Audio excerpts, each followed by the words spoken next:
귀멸의 칼날 최대 흑막인 무잔의 신복 12개월의 상현. 그들은 무잔의 피를 진하게 이은 최강의 도깨비들입니다.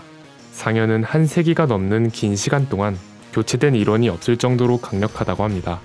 그들 중 상현의 6, 다키 규타로는 환락의 거리편의 메인 빌런이자 오랫동안 수많은 주를 해치운 전적이 있는데요. 과연 그들은 얼마나 강력했을까요? 그리고 그들은 어떤 이야기를 가지고 있을까요? 간디 채널의 귀멸의 칼날 이야기 다키 규타로 편 지금 바로 시작합니다.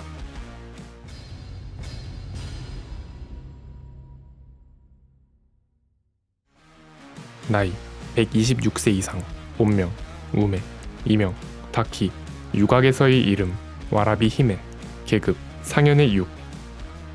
나이 130세 이상, 본명 규타로, 이명 규타로, 계급 상현의 6. 다키는 작가 공인 작품 내 최고의 미인입니다. 평상시에는 오비로 만들어진 분신을 만들어 활동하는데 분신을 활성화했을 땐 평범한 흑발이지만 분신들을 전부 회수하면 끝으로 갈수록 연두색이 섞이는 백발이 됩니다.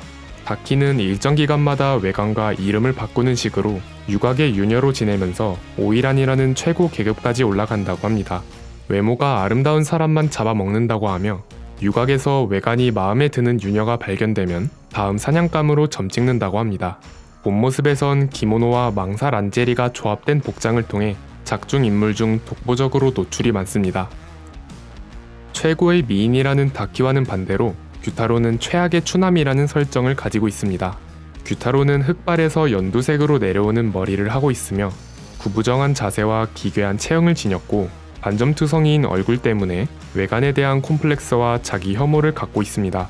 상대에 대한 질투도 강해 여러모로 잘나 보이는 사람을 보면 부러워하면서 손톱으로 자신의 얼굴을 긁어 피부가 찢어져 피가 흐를 정도로 자해를 합니다. 다키와 규타로는 인간이었던 시절부터 남매였으며 함께 도깨비가 된 후에도 서로의 유대가 깊으며 자신들이 불행했던 만큼 행복한 사람들에게서 빼앗지 않고선 분이 풀리지 않는다는 공통적인 사고방식, 그리고 두 명이 동시에 참수당해야만 죽음을 맞이한다는 특성 때문에 유일하게 둘이서 하나인 특이한 상현입니다.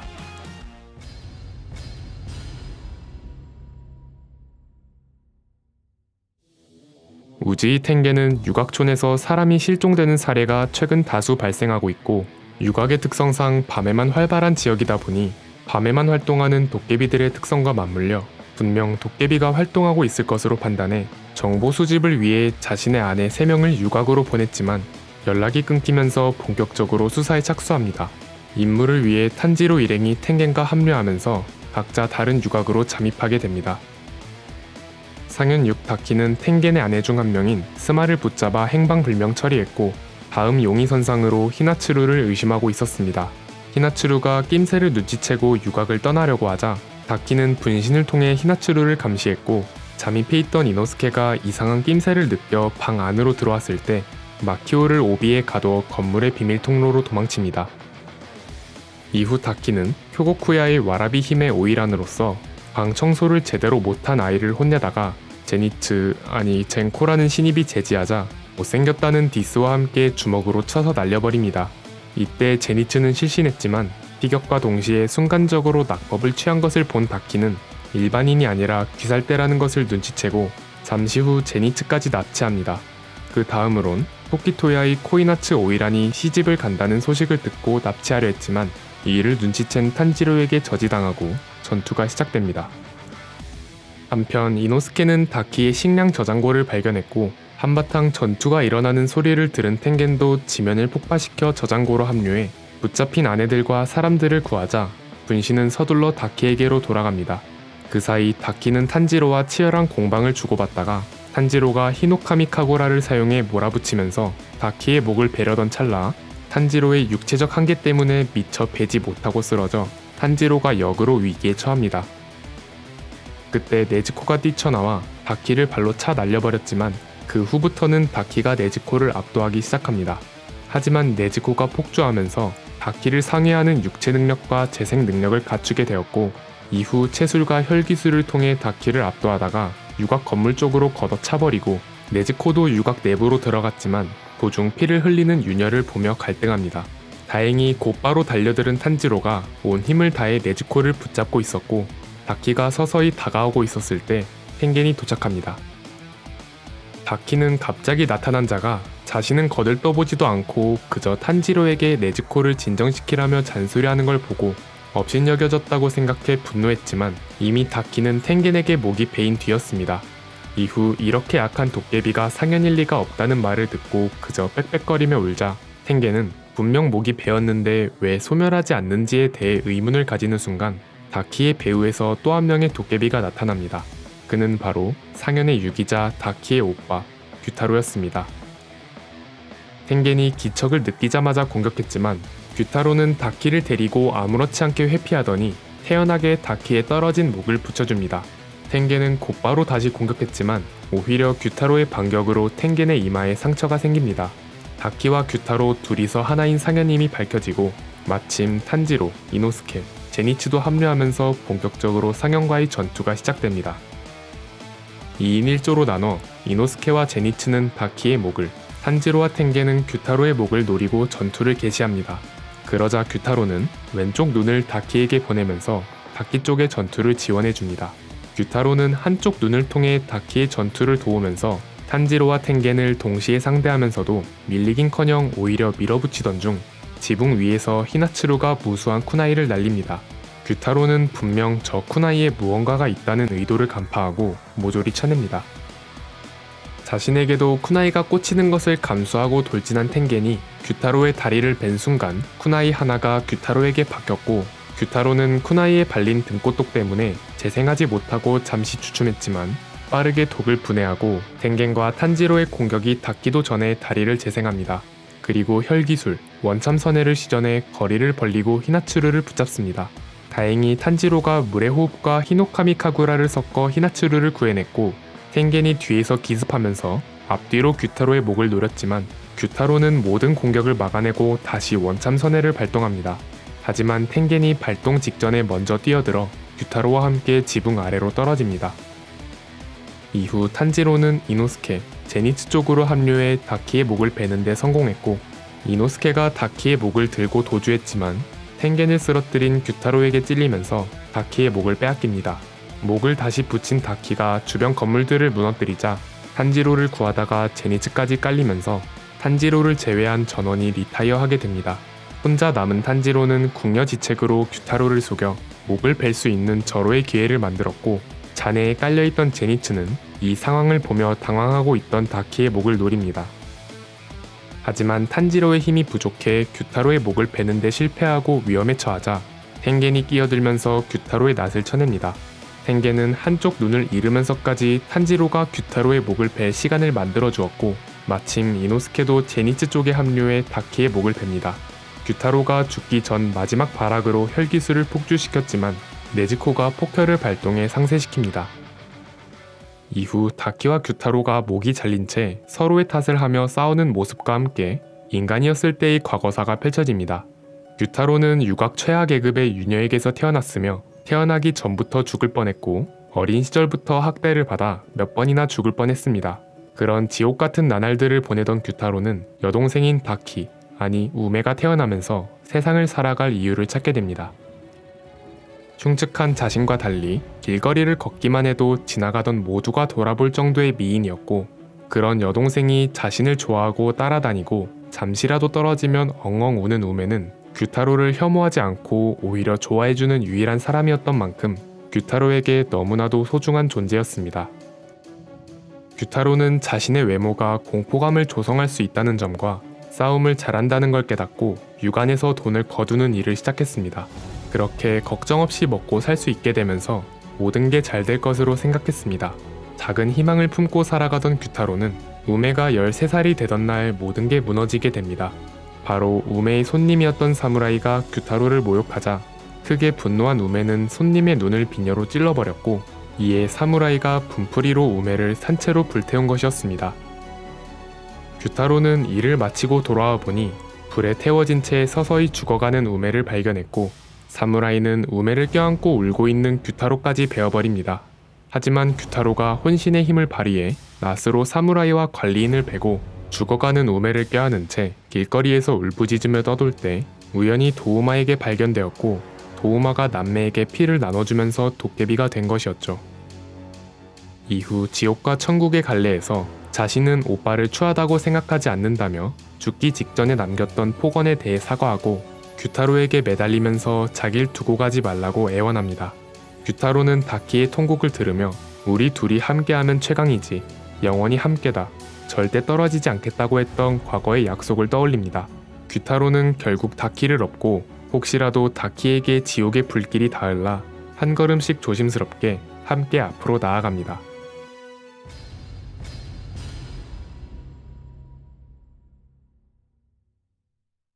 상현 6은 다키와 규타로 두 명이서 하나인 존재였기에 두 명의 목을 동시에 떨어뜨려야 한다는 특수성을 지니고 있습니다.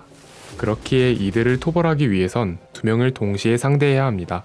비록 상현 6의 전투력은 규타로의 지분이 크다지만 다키 역시 홀로 줄을 7명이나 해치운 전적이 있어 엄연히 하영과는 궤를 달리한다는 점을 무잔히 직접 시사해주면서 둘의 전투력을 합쳐야 상현 6에 걸맞은 강력함이 아니라 저마다 상현다운 전투력을 보유하고 있다는 점에서 상대하는 입장에선 동시에 상현 둘과 대적해야 한다는 상당히 까다로운 특성을 지녔습니다.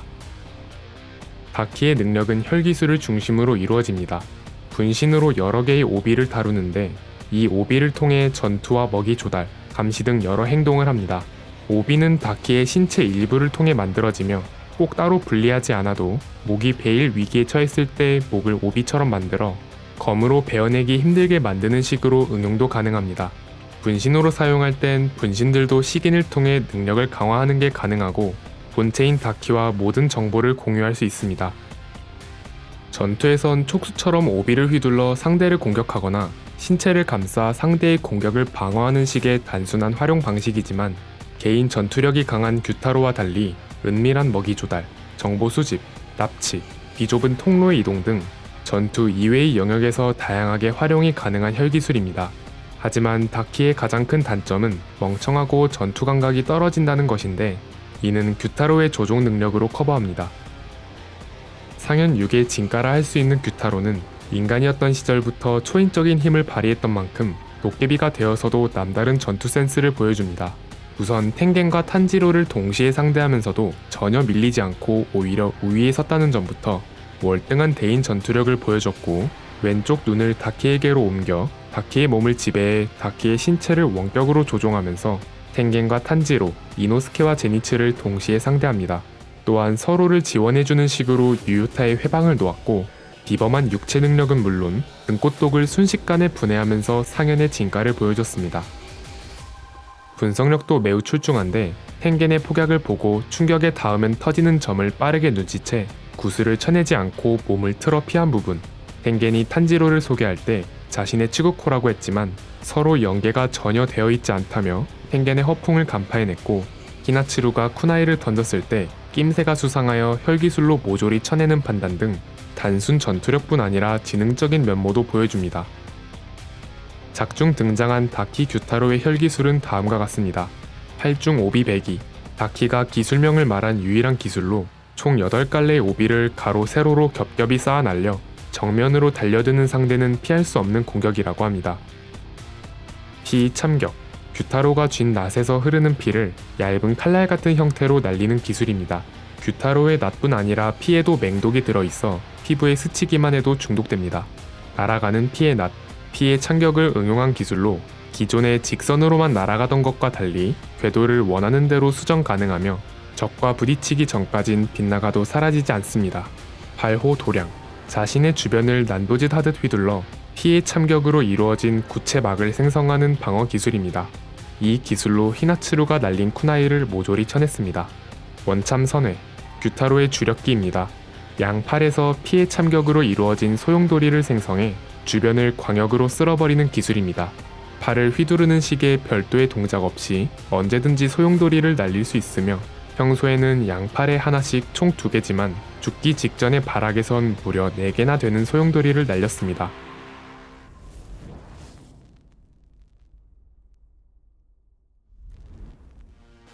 귀멸의 칼날 환락의 거리 에피소드의 메인 빌런이자 텐겐과 탄지로 일행 모두를 죽음 직전까지 몰아가고 결국 텐겐을 귀살대에서 은퇴하게 한 다키 규타로.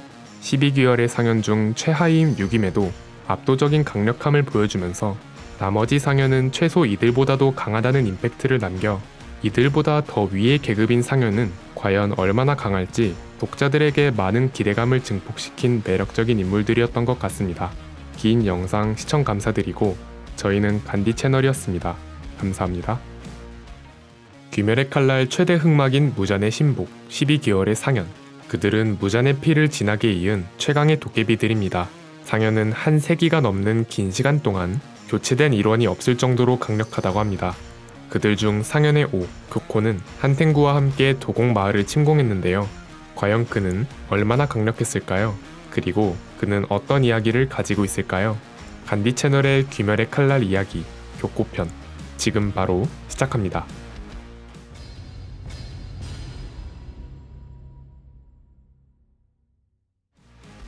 나이, 최소 113세 이상.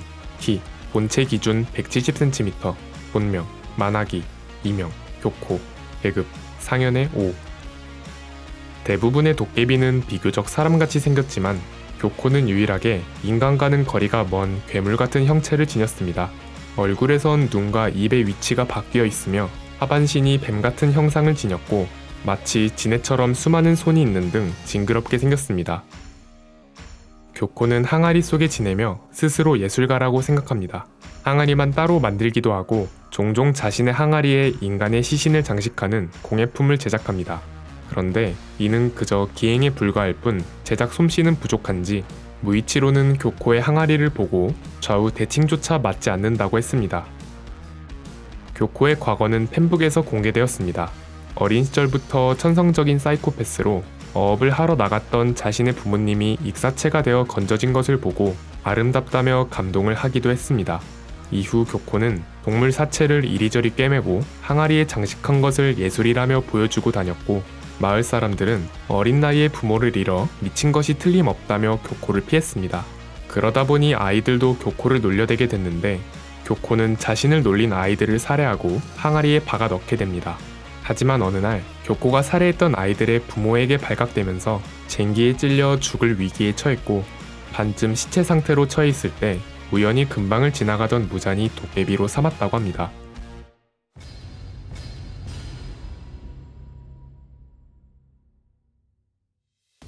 탄지로 일행과 텐겐에게 다키 규타로가 토벌당하면서 113년 만에 상연 집결에서 처음 등장합니다.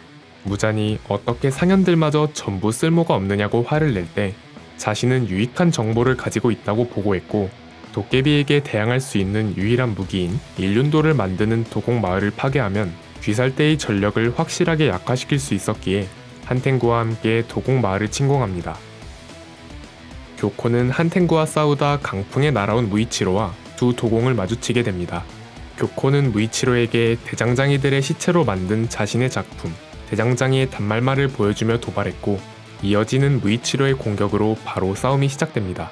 하지만 교코가 무이치로가 아닌 카나모리와 코테츠를 노리고 공격하자 무이치로는 몸으로 교코의 공격을 막아냅니다. 이후 교코는 손쉽게 무이치로를 물감옥에 가두고 하가네즈카가 틀어박혀 있는 작업실로 향합니다. 그런데 하가네즈카는 교코의 방해에도 아랑곳하지 않고 그저 눈앞의 연마에만 열중했고 이를 본 교코는 예술가로서 패배한 것 같은 기분이라며 이번엔 하가네즈카의 왼쪽 눈을 뭉갰지만 그럼에도 집중이 흐트러지지 않자 카나모리를 죽여 연마를 중단시키려던 찰나 물감옥에서 빠져나온 무이치로가 등장합니다. 교코는 무이치로의 얼굴에 있는 문양과 분명 독이 돌고 있음에도 상쾌한 표정으로 다가오는 무이치로를 보며 놀랍니다. 교코는 거대한 문어 다리를 소환해 공격했지만 카나모리에게 새로운 검을 받은 무이치로가 손쉽게 문어 다리를 가르고 반격에 나섭니다. 교코는 순식간에 항아리로 이동해 무이치로의 공격을 피하고 비아냥댔지만 이미 교코의 회피보다 더 빠른 속도로 무이치로에게 목을 살짝 베인 뒤였습니다. 무이치로가 다음에는 벤다고 선언하자 우습게 보지 말라고 답합니다. 교코의 예술가 기질을 눈치챈 무이치로는 교코의 항아리를 보더니 좌우 대칭이 아닌 것 같다. 더럽게 못 만들었네. 라며 도발합니다. 교코는 무이치로에게 자신의 작품을 모욕당하자 진심으로 극대노하며 전력으로 임하기 시작합니다. 이후 항아리에서 수많은 점어들을 꺼내 공격했지만 무이치로가 점어들을 모조리 베는 것에 경악하면서도 점어들이 내뿜는 독이 있다며 안심했지만 무이치로는 그 독마저도 회전으로 피부에 닿기 전에 모조리 흘렸고 교코는 무이치로에게 목을 베일 위기에 처합니다. 그 순간 교코는 탈피를 통해 나무 위로 몸을 피하고 본 모습을 드러냅니다. 본 모습은 하반신이 긴 뱀의 꼬리같이 생겼고 온몸엔 비늘이 돋아났으며 팔은 굵어지고 손에는 물갈퀴가 나있는 모습이었습니다. 기존과는 달리 속도가 엄청나게 상승했고 비늘 덕에 예측하기 힘든 방향으로 자유자재로 이동할 수 있으며 손에 닿으면 무엇이든 물고기로 변하는 무시무시한 혈기술을 보여줍니다. 하지만 무이치로가 계속해서 회피에 성공하자 교코는 은근 성가셔하면서도 겁먹었느냐며 비웃습니다. 하지만 무이치로는 아무리 엄청난 공격도 안 맞으면 그만이라고 돌려줍니다. 이후 교코는 엄청난 속도로 무이치로를 공격했지만 무이치로가 7번째 형 몽롱을 사용하자 교코는 안개에 둘러싸이는 듯한 느낌을 받으면서 무이치로의 움직임을 놓쳐버렸고 무이치로가 모습을 잠시 드러냈을 때 빨리 처리하고 무잔에게 보고하려 가려 했지만 교코는 이미 무이치로에게 목이 베어 있었습니다. 교코는 자신의 패배를 받아들이지 못하고 그저 분노한 채 한탄하다가 교코의 헛소리를 참지 못한 무이치로가 교코의 얼굴을 난도질하면서 완전히 끝이 납니다.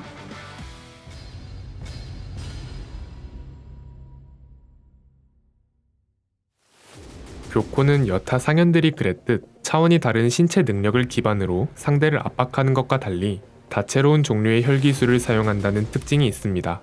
그 많은 혈기술 중 항아리에서 뽑아내는 소환술이 교코의 주력 기술이며 혈기술로 소환되는 대상은 항아리에 그려진 무늬와 관련되어 있습니다. 작중 등장한 교코의 혈기술은 다음과 같습니다. 전이 능력, 매화가 새겨진 항아리에서 다른 매화의 항아리로 이동하는 능력입니다. 거리상의 제한이나 조건 등은 불명이지만 이동 속도가 굉장히 빨라 거의 순간이동입니다. 소환술, 독침을 발사하는 거대 괴물 잉어들을 소환합니다. 잉어들의 등에 매화가 새겨진 항아리가 붙어 있는데 항아리가 많을수록 더 강해지는지 촌장을 죽이려던 괴물의 몸에는 항아리가 4개나 붙어 있어서 경비를 하고 있던 대원을 손쉽게 무력화시킵니다. 하지만 항아리가 약점이라 깨지면 죽어버린다고 합니다. 항아리가 붙어있지 않은 작은 금붕어 괴물들은 물방울과 바위가 새겨진 항아리에서 소환됩니다. 혈기술, 수옥발, 파도가 새겨진 항아리에서 물을 쏟아내는데 이 물은 즉시 상대를 휘감으며 항아리 형태의 물감옥이 됩니다. 물감옥의 표면은 탄성이 있어 뚫기가 어렵고 물속인 만큼 숨을 쉴 수 없으므로 귀살대원들의 전집중 호흡을 차단합니다. 혈기술, 천개의 바늘 어살, 해초와 바위가 새겨진 항아리에서 작은 금붕어들을 소환합니다. 이 금붕어들은 입에서 독바늘을 뿜어내는데 바늘에 맞으면 금세 신체가 마비된다고 합니다. 혈기술, 문어 단지 지옥, 문어 빨판이 새겨진 항아리에서 거대한 촉수들이 쏟아져 나와 전방의 적들을 휘감아 꼼짝 못하게 합니다. 이 촉수 역시 탄성이 뛰어나 어지간한 실력자가 아니면 뵐 수 없다고 합니다. 혈기술, 1만 활공 점어, 점어가 새겨진 8개의 항아리에서 1만 마리의 점어떼를 상대에게 쏟아붓는 기술로 상대가 점어를 베어도 점어가 먼지가 되기 전까진 주변에 독이 섞인 체액을 뿌립니다. 이 독은 피부로도 흡수된다고 하며 기존의 마비독보다 살상력이 있는 독으로 추정됩니다. 본체, 교코의 본모습, 장발에 입이 꿰매져 있으며 하반신이 긴 뱀처럼 생겼고 손에는 물갈퀴가 있습니다. 또한 전신에 비늘이 돋아있어 예측 불가능한 경로로 자유롭게 이동이 가능해진다고 하며 교코의 손에 닿는 모든 것을 물고기로 바꿔버리는 신의 손이라는 능력도 있어 상당히 위협적입니다. 혈기술, 진살 어린, 교코가 본 모습일 때 사용하는 기술로 비늘과 신체적 특징을 이용해 자유자재로 움직이면서 대상에게 빠른 속도로 연격을 가합니다. 대상이 교코의 공격을 회피하다가 신의 손에 닿게 되면 즉시 점어로 변해버립니다.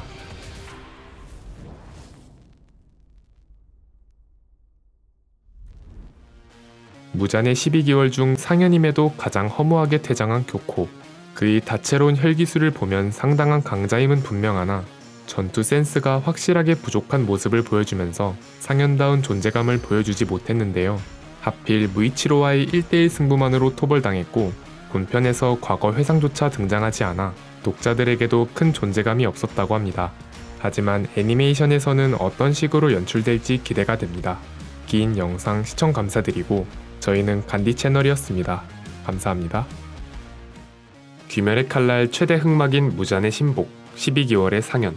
그들은 무잔의 피를 진하게 이은 최강의 도깨비들로 특히 상현은 한 세기가 넘는 시간 동안 교체된 일원이 없을 정도로 강력했습니다.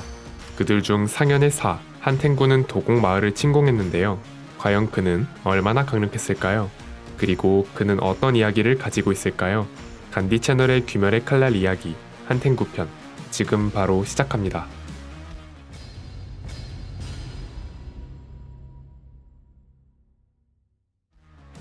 나이 200세 이상, 키 166cm, 본명, 불명, 계급 상현의 사.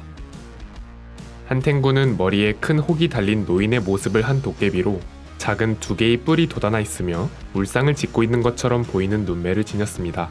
상현 6, 다키 규타로가 귀살대에게 토벌당하자 무잔이 상현 소집을 하면서 처음 등장합니다. 한탱구의 혓바닥에는 겁이라는 한자가 새겨져 있습니다.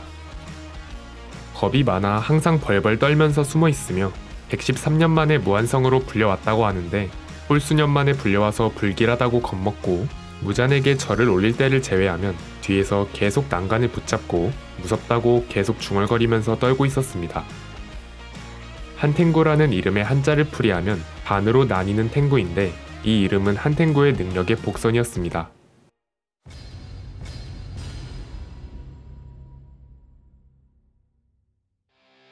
상현 집결로 무한성에 불려갔을 때 교토가 귀살대의 일륜도를 제작하는 도곡 마을의 위치를 알아냈다고 보고하자 무잔의 명령으로 교코와 함께 도곡 마을을 습격하게 됩니다.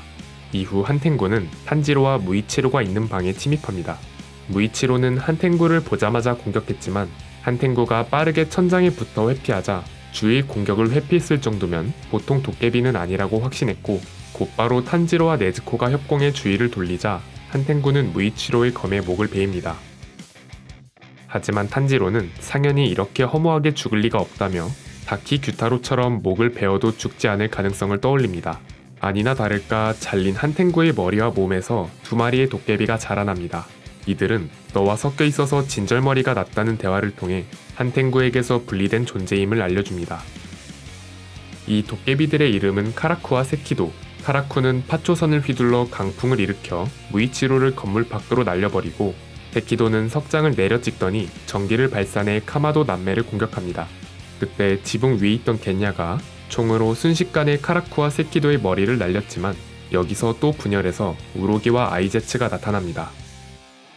탄지로는 우로기와 이어지는 전투 속에서 상대를 베어도 오히려 개체수가 늘어나면서 도깨비들의 협공에 당황하지만 공격을 맞아보니 오히려 이전보다 버틸만하자 이들은 일정 수까지의 분열까지는 강력하지만 총 개체수가 넷 이상으로 늘어나면 각 개체의 힘이 약해진다는 허점을 발견합니다.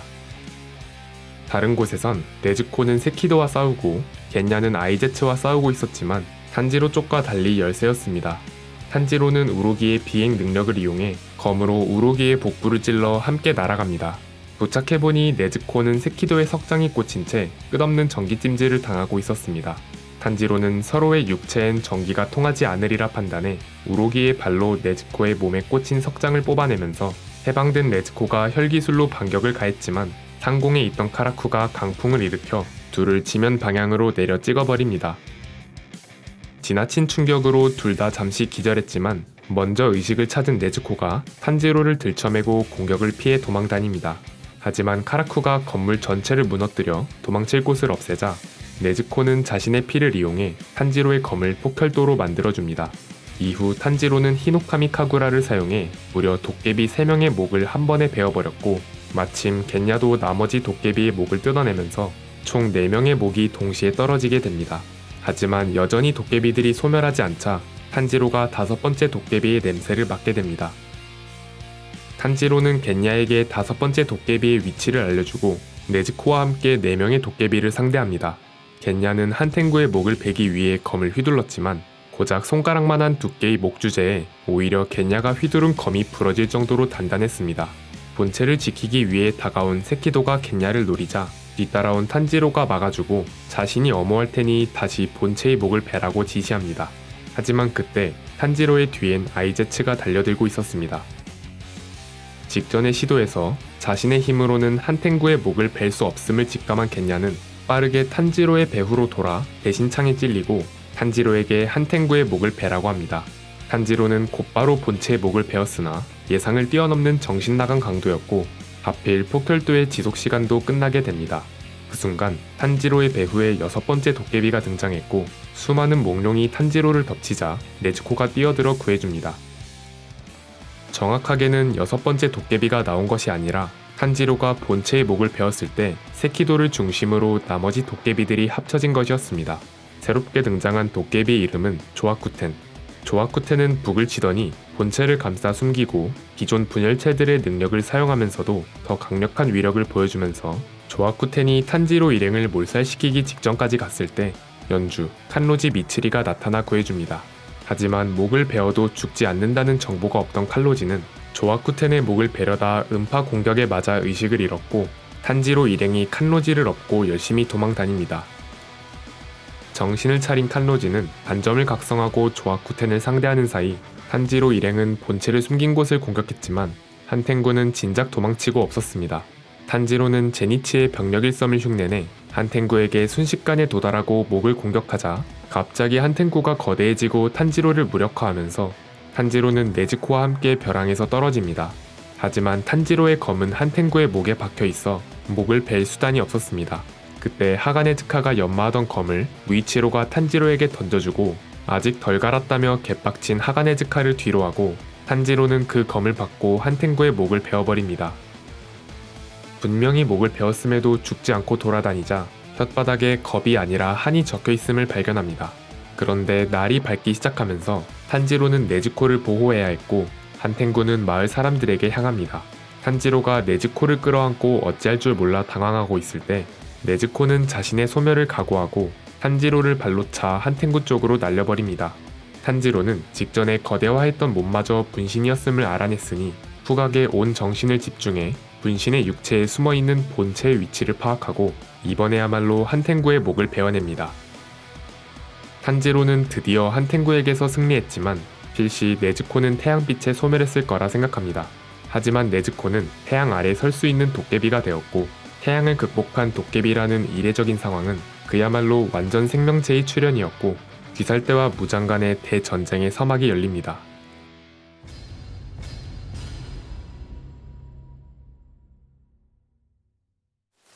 한탱구는 무엇보다도 상대하기 까다로운 혈기술을 지녔습니다.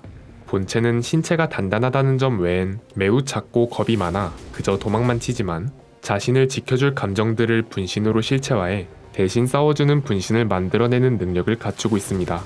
통상적으로 도깨비의 급소는 목이지만 분신들은 목이 약점이 아니기 때문에 이 점을 이용해 정보가 없는 상대방이 자신들의 목을 노릴 때 일부러 공격을 맞아줘 방심을 유도하고 역으로 공격을 가하는 심리전을 걸기도 합니다. 본체의 목을 베지 않는 이상 분신들은 아무리 목을 베어도 되살아나며 그나마 희로애락이 새겨진 혀를 베면 소멸하진 않지만 재생이 다소 늦어진다고 합니다. 상대가 자신의 분신들, 희로애락이나 이들을 합친 조아쿠텐을 상대하는 동안 본체는 작은 신체를 이용해 숨어서 도망다닙니다. 본체를 찾으려면 후각이 뛰어난 탄지로나 감각이 뛰어난 이노스케나 교메이가 아닌 이상 분신들과의 전투와 동시에 본체까지 찾아내는 것은 거의 불가능에 가깝다고 볼 수 있습니다. 4명의 분신 히로애락을 한 명씩 살펴보겠습니다. 이들의 외형은 한탱구의 젊은 시절 모습이라고 하며 히로애락이라는 한자에 걸맞게 개체마다 성격과 능력이 모두 다릅니다. 기쁨의 히, 우로기. 우로기는 손발이 조류처럼 생겼으며 날개가 있어 하늘을 날 수 있습니다. 상대에게 초음파를 날릴 수도 있으며 발톱의 강도는 금강석도 부술 수 있다고 합니다. 매사에 긍정적이고 밝은 성격입니다. 분노의 노, 세키도. 세키도는 손의 뼈를 뽑아내 석장을 만들어내고 석장을 휘둘러 상대에게 전기 공격을 할 수 있습니다. 다른 분신들은 세키도의 전기 공격에 피해를 입지 않으며 신경질적이고 짜증을 잘 내는 성격을 지녔지만 전투 감각이 가장 뛰어나 다른 분신들을 제어하거나 지휘합니다. 슬픔의 애, 아이제츠. 끝에 날이 퍼져 있는 창을 들고 있습니다. 겐야를 순식간에 구멍투성이로 만들었을 정도로 근접 전투에 특화되어 있습니다. 만사에 부정적이고 슬퍼하는 모습을 보여줍니다. 즐거움의 락, 카라쿠. 카라쿠는 거대한 파초선을 이용해 상대에게 강풍을 날릴 수 있습니다. 부채를 쥔 팔이 잘려도 다시 만들어낼 수 있으며 유쾌한 성격을 지니고 있습니다. 주축이 되는 스키도가 나머지 3명을 흡수하면 한텐구의 최대 전력이라 볼 수 있는 미움의 층, 조아쿠텐이 됩니다. 기존의 히로에락보다 더 어린 모습을 하고 있으며 등에 5개의 북이 있고 양손엔 금강절을 쥐고 있습니다. 몽룡을 만들어내 상대에게 공격하며 히로에락의 능력을 모두 사용 가능할 뿐더러 위력도 훨씬 강력해집니다. 또한 몽룡의 입에서 또 다른 몽룡을 만들어내기도 합니다. 마지막으로 본체라고 할 수 있는 겁의 한자가 새겨진 한텐구입니다. 전투 능력은 없지만 매우 작고 빠른 속도로 움직일 수 있으며 엄청나게 단단한 신체를 보유하고 있습니다. 전투 시 철저하게 몸을 숨기고 도망다니지만 상대에게 위협받게 되는 상황이 온다면 원망의 한이라는 거대한 분신을 만들어냅니다. 이 분신은 한텐구 본인의 전투 슈트로도 볼 수 있고 한텐구는 기존보다도 더 작아진 형태로 분신의 체내 어딘가에 몸을 숨깁니다. 한 역시 분신이기에 목을 베어도 소멸하지 않으며 한을 상대하면서 몸속 어딘가에 숨어있는 엄청나게 작은 겁의 목을 정확히 베어야 하기에 정말 지독할 정도로 처치하기 까다로운 도깨비입니다.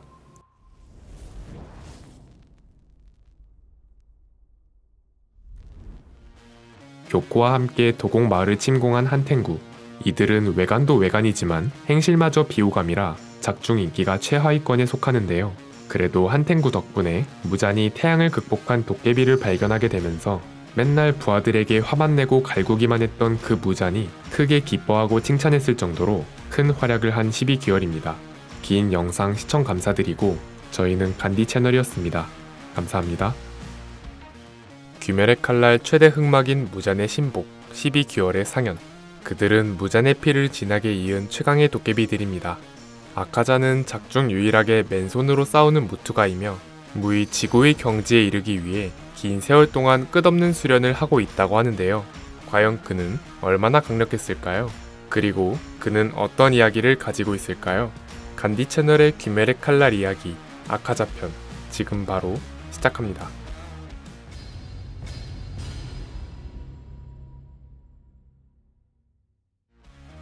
나이 최소 140세 이상, 키 173cm, 본명 하쿠지, 이명 아카자, 계급 전 상현 2, 현 상현 3. 아카자는 붉은색 머리에 선이 많이 그어진 푸른 공막과 노란색 각막을 가졌습니다. 또한 눈에 띌 정도로 길고 풍성한 속눈썹과 무수한 선이 그어진 문신이 전신을 덮고 있습니다. 이게 정녕 옷에 구실을 하는 건지 의심스러울 정도의 민소매 조끼를 걸치고 있으며 헐렁한 흰색 도복 바지를 입고 다닙니다. 무의 지고의 경지를 노리고 있어 도깨비가 된 후에도 단련을 멈추지 않고 끊임없이 노력하고 있습니다. 그래서 자신의 강함에 자부심을 품고 있고 적이라도 갈고 닦은 강함에 대해 예우를 갖추지만 동시에 약자를 극도로 혐오하는 사상을 가지고 있습니다. 긴 시간 동안 12개월에서 코쿠시보 다음 가는 강자인 상현 2의 자리에 있었지만 도우마와의 교체 혈전에서 패배해 상현 3으로 밀려났습니다. 아카자는 유일하게 식인을 선호하지 않으며 특히 영양가가 많다는 여성을 절대로 먹지 않습니다. 식인은 도깨비들에게 식사면서도 강해질 수 있는 수단인데 아카자는 생존에 지장이 없을 정도의 식인만 하고 오직 단련으로만 힘을 기르려 합니다. 전 12개월이었던 쿄우가이는 성장의 한계를 느껴 식인할 수 있는 양이 줄자 무잔이 가차없이 숫자를 박탈했었는데 아카자는 무잔에게 최소한의 식인 행위를 허가받았다고 하며 도우마는 아카자에게 주어진 이런 특별 대우를 탐탁지 않게 여기고 있다고 합니다.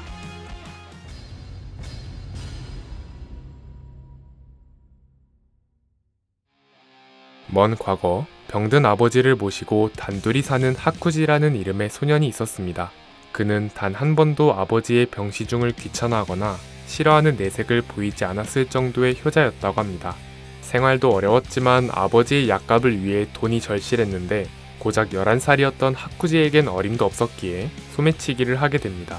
하지만 어린아이의 소매치기가 잘 될 리 없었고 항상 잡혀가서 성인도 버티기 힘들다는 형벌을 받으며 죄인이라는 의미가 담긴 문신이 하나 둘 새겨지게 됩니다. 그럼에도 하쿠지는 아버지의 약을 위해 소매치기를 관두지 않았습니다. 어느 날 이젠 일상이 되어버린 소매치기를 하다가 잡혀가서 매를 맞고 돌아왔는데 자신 때문에 죄를 짓는 아들에게 죄책감을 느낀 아버지는 이제부터라도 올바르게 살아달라는 유언을 남기고 스스로 극단적인 선택을 해버립니다. 하지만 아버지의 죽음을 본 하쿠지는 오히려 세상을 향한 원망과 분노에 휩싸이게 되어 고향을 떠나 사람들을 패고 다니기 시작합니다. 그렇게 망나니의 삶을 살던 하쿠지는 케이조라는 도장 사범의 눈에 띄게 됩니다.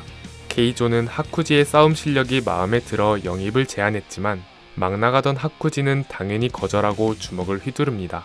그런데 케이조가 하쿠지를 가볍게 제압하더니 그대로 도장으로 끌고 갑니다. 하쿠지는 그곳에서 케이조의 딸 코유키를 만납니다. 코유키는 어렸을 때부터 천식 때문에 몸이 상당히 약했습니다. 코유키의 어머니는 딸을 수년 동안 간호하다가 가망이 없음을 느끼고 차마 딸이 죽어가는 걸 더 보기 힘들어 극단적인 선택을 하면서 아버지와 단둘이 생활하고 있었습니다. 하쿠지는 이런 곳에 자신 같은 죄인을 들여도 괜찮겠냐고 물었지만 케이조는 호탕하게 답하며 하쿠지를 받아들입니다. 코유키는 자신을 병간호해주는 하쿠지에게 미안함을 느꼈는데 하쿠지가 수년간 아버지를 간호했던 경험을 말해주면서 코유키의 부담을 덜어줍니다. 이후 불꽃놀이가 펼쳐지던 어느 날 하쿠지는 코유키에게 불꽃놀이를 보러 가자며 현기증이 가라앉으면 업어서라도 함께 가주겠다고 합니다. 하지만 정 오늘은 힘들다면 내년, 내후년에라도 함께 불꽃놀이를 보러 가자고 합니다. 이때 코유키는 앞날이 불투명한 자신에게 당연하다는 듯 미래를 얘기해주는 하쿠지에게 호감을 느끼게 됩니다. 어느 날 근처의 검술 도장 사범 아들이 코유키에게 호감을 느껴 강제로 밖으로 끌고 나갔다가 코유키가 천식 발작을 일으키자 당황해서 도망치면서 코유키가 죽을 뻔한 사건이 벌어집니다. 그 성격 좋은 케이조도 이때만큼은 머리끝까지 화가 나 쳐들어가려 했는데 하쿠지가 대신 검술도장의 문화생들을 전부 이겨버립니다. 그런데 적반하장으로 괜히 씩씩거리던 사범 아들이 진검으로 하쿠지를 내려치자 하쿠지는 방울깨기라는 기술로 검을 부러뜨립니다. 검술 도장의 당주는 하쿠지의 기술을 보고 감동해 이후 케이조의 도장에 피해를 끼치지 않기로 약속합니다. 그로부터 3년이 지나 코유키는 조금씩 건강이 돌아오기 시작합니다. 케이조는 하쿠지에게 코유키와 결혼해서 도장을 물려받지 않겠느냐는 제안을 합니다.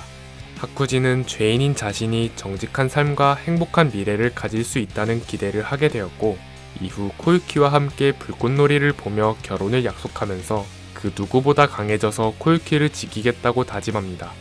하지만 과거 케이조의 도장에 피해를 주지 않겠다고 약속했던 도장의 사범이 죽고 아들이 2대 당주에 오르자 정면으로는 케이조와 하쿠지를 뚫을 자신이 없어 우물에 독을 탑니다.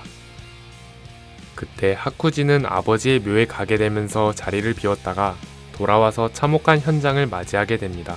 아버지 때도 그랬고 이번에도 중요한 순간에 소중한 사람들의 곁에 없던 자신을 자책하고 분노로 눈이 뒤집힌 하쿠지는 검술 도장에 쳐들어가 2대 당주와 문화생 67명을 맨손으로 몰살시킵니다. 너무나도 참혹한 현장이어서 도깨비가 저질렀다는 소문이 돌게 됐는데 그 근방에 도깨비를 배치한 적이 없는 무자는 흥미를 느끼고 현장 주변을 배회하다가 삶의 의지를 잃은 하쿠지를 찾아냅니다. 무자는 12명 정도 강한 도깨비를 만들려고 생각 중이라 말하고 하쿠지에게 피를 주입하면서 12기열의 상현, 아카자가 탄생합니다. 이후의 시점은 무한열차 편으로 넘어갑니다. 렌고쿠와 탄지로 일행이 하연 1, 엠무를 토벌했을 때 난데없이 등장해 탄지로를 습격했다가 렌고쿠에게 가로막힙니다. 아카자는 렌고쿠가 주인 걸 알아보고 인간은 아무리 강해져도 반드시 늙고 약해지는 운명이니 도깨비가 되어 강함을 갈고 닦자며 스카우트를 제의합니다. 하지만 렌고쿠가 단칼에 거절하면서 아카자와의 전투에 돌입합니다. 아카자는 렌고쿠와 몇 탑을 겨뤄보면서 렌고쿠의 실력이 아직 전성기가 아님에도 지고의 경지에 가깝다며 더 적극적으로 렌고쿠에게 도깨비화를 제안합니다. 하지만 렌고쿠는 아카자에게 처절하게 밀리는 상황에서도 제안을 단호하게 거절하면서 오이, 연옥을 전개합니다. 서로의 기술이 격돌해 초근접으로 붙었을 때 랭고쿠는 주먹이 급소에 뚫렸음에도 초인적인 힘을 발휘해 아카자의 목에 칼을 꽂아 넣습니다. 하지만 일출이 다가옴을 감지한 아카자는 자신의 팔을 자르고 도망칩니다. 이후 다키규타로가 토벌당하자 무잔의 상현 소집으로 무한성에 소환됩니다. 평소 도우마를 마음에 들지 않아 했던 아카자는 도우마의 머리를 날려버리면서 시비를 걸었지만 코쿠시보가 나서 아카자의 하극상을 제지하면서 상황이 종료됩니다. 최종 국면편에서 우부야시키의 자폭 이후 무잔이 귀살대 전체를 무한성으로 소환했을 때 이동하고 있던 탄지로의 앞에 천장을 부수면서 등장합니다. 탄지로를 향해 약자 주제에 지금까지 잘도 살아남았다며 곧바로 전투에 돌입합니다. 그런데 탄지로가 모든 공격을 회피하면서도 2번이나 반격하자 이 소녀는 약하지 않다며 모욕하지 말라던 랭고쿠의 말을 떠올리고 탄지로를 강자로 인정하고 지켜보던 기유도 전투에 참가합니다. 아카자는 기유와 탄지로를 동시에 상대하면서도 우세를 점합니다. 물의 호흡 11형을 구사하는 기유를 보며 과거에도 수주와 겨뤄본 적이 있는데 그런 기술은 처음 본다며 기유에게 관심을 두기 시작합니다. 전투 중 기유가 반점을 발현하면서 잠시 압도당하나 했지만 아카자가 증가된 기유의 속도와 위력에 빠르게 적응하면서 기유의 모든 공격을 막아내고 주특기인 방울 깨기로 기유의 일륜도를 파괴합니다. 하지만 기척도 없이 나타난 탄지로에게 팔을 베이면서 파괴살 나침으로도 감지하지 못한 탄지로에게 경계심을 품습니다. 아카자는 전신의 모든 세포가 탄지로를 죽여야 한다고 소리칠 정도로 경계했기 때문에 자신이 가진 최강의 기술, 파괴살 총식, 청은 난장광을 사용합니다. 이후 탄지로의 기척이 느껴지지 않자 죽었다고 생각하고 잔잔한 물결을 사용해 피해를 최소화한 기유에게 다가가 도깨비가 되라고 제안하기 시작합니다. 하지만 이건 아카자 최대의 실책이었습니다. 아카자가 탄지로의 기척을 느끼지 못했던 이유는 죽은 것이 아니라 탄지로가 내비치는 세계를 터득해 투기를 완전히 지울 수 있게 되었던 것이었습니다. 이어진 탄지로의 일격에 목을 베인 아카자는 자신이 막아내지 못한 탄지로의 일격을 회상하며 저것이 바로 그토록 바라던 무의 지고의 경지임을 확신합니다. 아카자는 아직 더 강해질 수 있고 강해져야만 한다며 집념을 불태우면서 머리를 줍더니 이어붙이기 시작합니다. 이후 탄지로와 기유 쪽으로 다가가 끝을 내려한 순간 자신을 하쿠지라고 부르는 한 여성의 환상을 봅니다. 아카자가 환상과의 실랑이 때문에 시간이 끌렸을 때 탄지로가 바락으로 휘두른 주먹을 맞으면서 탄지로를 기억에서 잊혀졌던 스승 케이조의 모습과 겹쳐봅니다. 아카자는 긴 시간 동안 잊고 있던 기억을 되찾고 코유키의 환상과 마주하면서 자신이 그토록 강해지고 싶었던 진정한 이유를 깨닫습니다. 자신의 패배를 인정한 아카자는 생전의 약속을 지키지 못해 미안하다며 코유키를 끌어안은 채 울었고 현실에선 자신에게 파괴살 멸식을 날려 자멸을 선택합니다. 그렇게 아카자는 자신을 따라오는 코유키와 함께 지옥으로 떨어졌고 탄지로의 말에 의하면 소멸해가는 아카자의 잔재에선 고마움의 냄새가 났다고 합니다.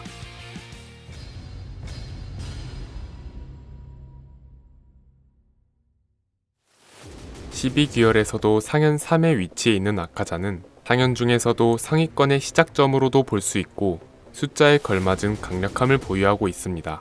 12귀열의 하연 중 가장 강력하다는 하연 1, 엔무를 토벌하자마자 등장해 시종일관 랭고쿠를 압도하는 장면을 통해 주와 함께라면 하연 정도는 어찌저찌 해볼만 했겠지만 상현은 이 정도라는 임팩트를 심어준 것이 바로 아카자였습니다. 아카자는 인간이었을 때에도 오직 맨손으로 진검을 든 68명을 몰살시켰을 정도였으며 어렸을 때부터 소매치기 행위를 검거당할 때마다 무수한 매질과 채찍질을 당했음에도 타박상 이상의 상처를 입지 않을 정도의 맷집을 보유했습니다. 이러한 장점들은 훗날 도깨비가 된 후에도 이어졌습니다. 재생력이 뛰어난 도깨비라 한들 통각 자체가 없어지는 건 아님에도 일륜도에 의해 팔다리가 잘려도 물러서거나 주춤하는 기색 없이 곧바로 재생시켜 전투를 지속했습니다. 또한 맨손과 진검의 격차를 줄이는 방법으로 마치 패링처럼 내려치는 검의 측면에 주먹을 때려 넣어 검을 두 동강 내는 기술인 방울 깨기를 주특기로 삼았었는데 도깨비가 된 후에도 이 기술을 통해 기유의 일륜도를 부러뜨렸습니다. 이렇게 인간이었을 때 열심히 수련했던 과거 덕분에 인간보다 월등한 도깨비의 신체 능력에 힘입어 훨씬 더 위협적인 채수를 구사할 수 있게 되었습니다.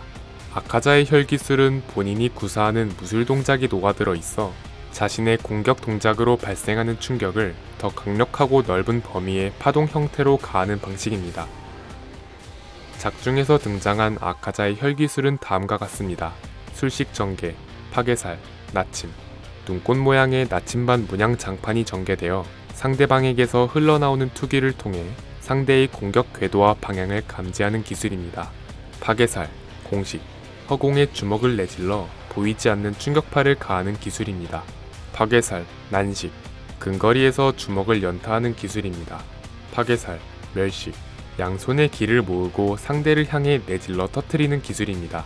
단순 채술 기반 기술들보다 순간적인 폭발력을 갖고 있습니다. 파괴살, 귀신 팔중심, 양 주먹으로 팔연격을 가하는 기술입니다. 주먹으로 연타하는 건 난식과 동일하지만 연격의 횟수가 8번이라고 딱 정해져 있는 기술인 만큼 한 번 한 번의 위력이 훨씬 강력합니다. 파괴살, 쇠식, 만역 삼류, 주먹을 상단에서 하단으로 내려치는 기술입니다. 순식간에 바닥이 갈라지고 충격파가 퍼져나갑니다.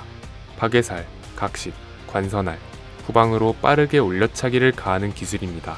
파괴살, 각식, 유섬 군광, 잔상이 보일 정도의 속도로 연속 발차기를 가하는 기술입니다. 파괴살, 각식, 비유성천륜, 상대의 밑에서 위로 올려차기를 날리는 기술입니다. 위력이 상당해서 탄지로는 확실하게 막아냈음에도 충격 때문에 피를 토했습니다.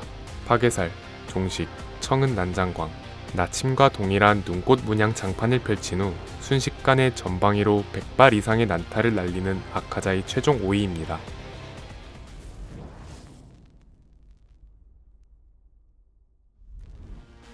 무한열차편에서 엔무를 토벌하자마자 등장해 12기열의 상현은 이 정도로 강력하다는 임팩트를 남긴 아카자. 인간이었을 때 모든 것을 잃어 삶의 의지를 포기했을 때 무잔에게 강제로 도깨비화 되었다는 점에서 다른 악역들과는 달리 유일하게 동정의 여지가 있고, 아카자가 그토록 추구했던 무력만이 진정한 강함이 아니라 사람과 사람의 유대와 믿음이 진정한 강함이라는 메시지를 던져줬던 인물이었던 것 같습니다. 긴 영상 시청 감사드리고 저희는 간디 채널이었습니다. 감사합니다. 귀멸의 칼날 최대 흑막인 무잔의 신복 12기열의 상현. 그들은 무잔의 피를 진하게 이은 최강의 도깨비들입니다. 상현은 한 세기가 넘는 긴 시간 동안 교체된 일원이 없을 정도로 강력하다고 합니다. 그들 중 도우마는 짧은 시간 만에 상현 2의 자리로 올라섰는데요. 과연 그는 얼마나 강력했을까요? 그리고 그는 어떤 이야기를 가지고 있을까요? 간디 채널의 귀멸의 칼날 이야기 도우마 편, 지금 바로 시작합니다.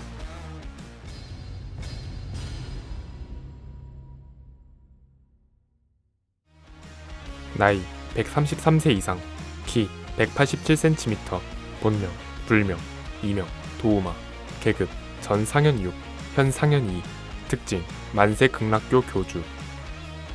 도우마는 정수리 쪽에 피를 뒤집어 쓴 듯한 붉은색 문양이 있는 밝은 금발을 지녔습니다. 눈에 띄게 드러나는 편은 아니지만 알고 보면 코쿠시보 다음으로 큰 신장에다가 의외로 근육질인 다부진 체형을 가지고 있습니다. 인간이었을 때 부유한 집안에서 곱게 자라서 그런지 구사하는 어휘 수준이나 말투가 온화하고 고급스럽습니다. 리액션을 잘해주고 친근감 있는 말투를 통해 친화력 좋고 사교성 있는 성격으로 보일 수 있지만 실제로는 사이코패스 같은 성격을 지녔습니다. 카나오의 말에 따르면 아무런 감정을 느낄 수 없다고 하며 그 점을 도우마 본인도 인지하고 있다고 합니다. 그래서 작중 도우마가 보여주는 모든 반응이나 표정은 전부 감정을 느끼고 표현하는 것처럼 보이기 위한 연기라고 합니다. 보통 도깨비는 도깨비로 지내게 된 시간이 길어질수록 인간 시절의 인생을 통틀어 가장 강렬한 기억의 단편적인 부분만 남게 되고 나머지는 서서히 잊혀지게 됩니다. 그러다가 죽기 직전의 상황이 닥쳤을 때 주마등을 통해 떠올리게 되는 방식인데, 도우마는 오랜 시간을 살아온 도깨비임에도 인간 시절의 과거를 온전하게 기억하고 있습니다.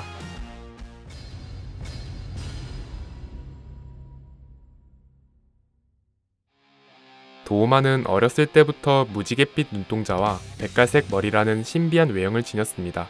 이런 도우마를 본 부모는 분명 신의 목소리가 들릴 것이라고 믿었고 만세 극락교라는 사이비 종교를 만들어 도우마를 신 같은 존재로 취향받게 만듭니다. 하지만 도우마는 신의 목소리 같은 건 단 한 번도 들어본 적이 없지만 진정으로 그렇게 생각하는 부모를 포함한 어른들을 멍청하고 한심하게 여기며 적당히 비위를 맞춰주면서 맞장구 쳐졌다고 합니다.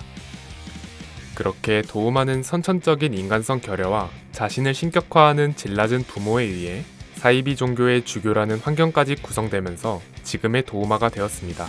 그런 도우마는 20살에 무잔을 만나면서 도깨비가 되었고 하필 도깨비의 자질도 뛰어나 상현 6에 오르기까지 그리 오래 걸리지 않았고 훗날 도우마가 육악에서 식사하다가 다키 규타로와 마주쳐 도깨비로 만들어 주었습니다. 도우마는 도깨비가 된 후에도 만세 극락교를 꾸려나갔고 현 시점에서 약 15년 전 폭력적인 남편에게서 도망친 코토아를 거두었습니다.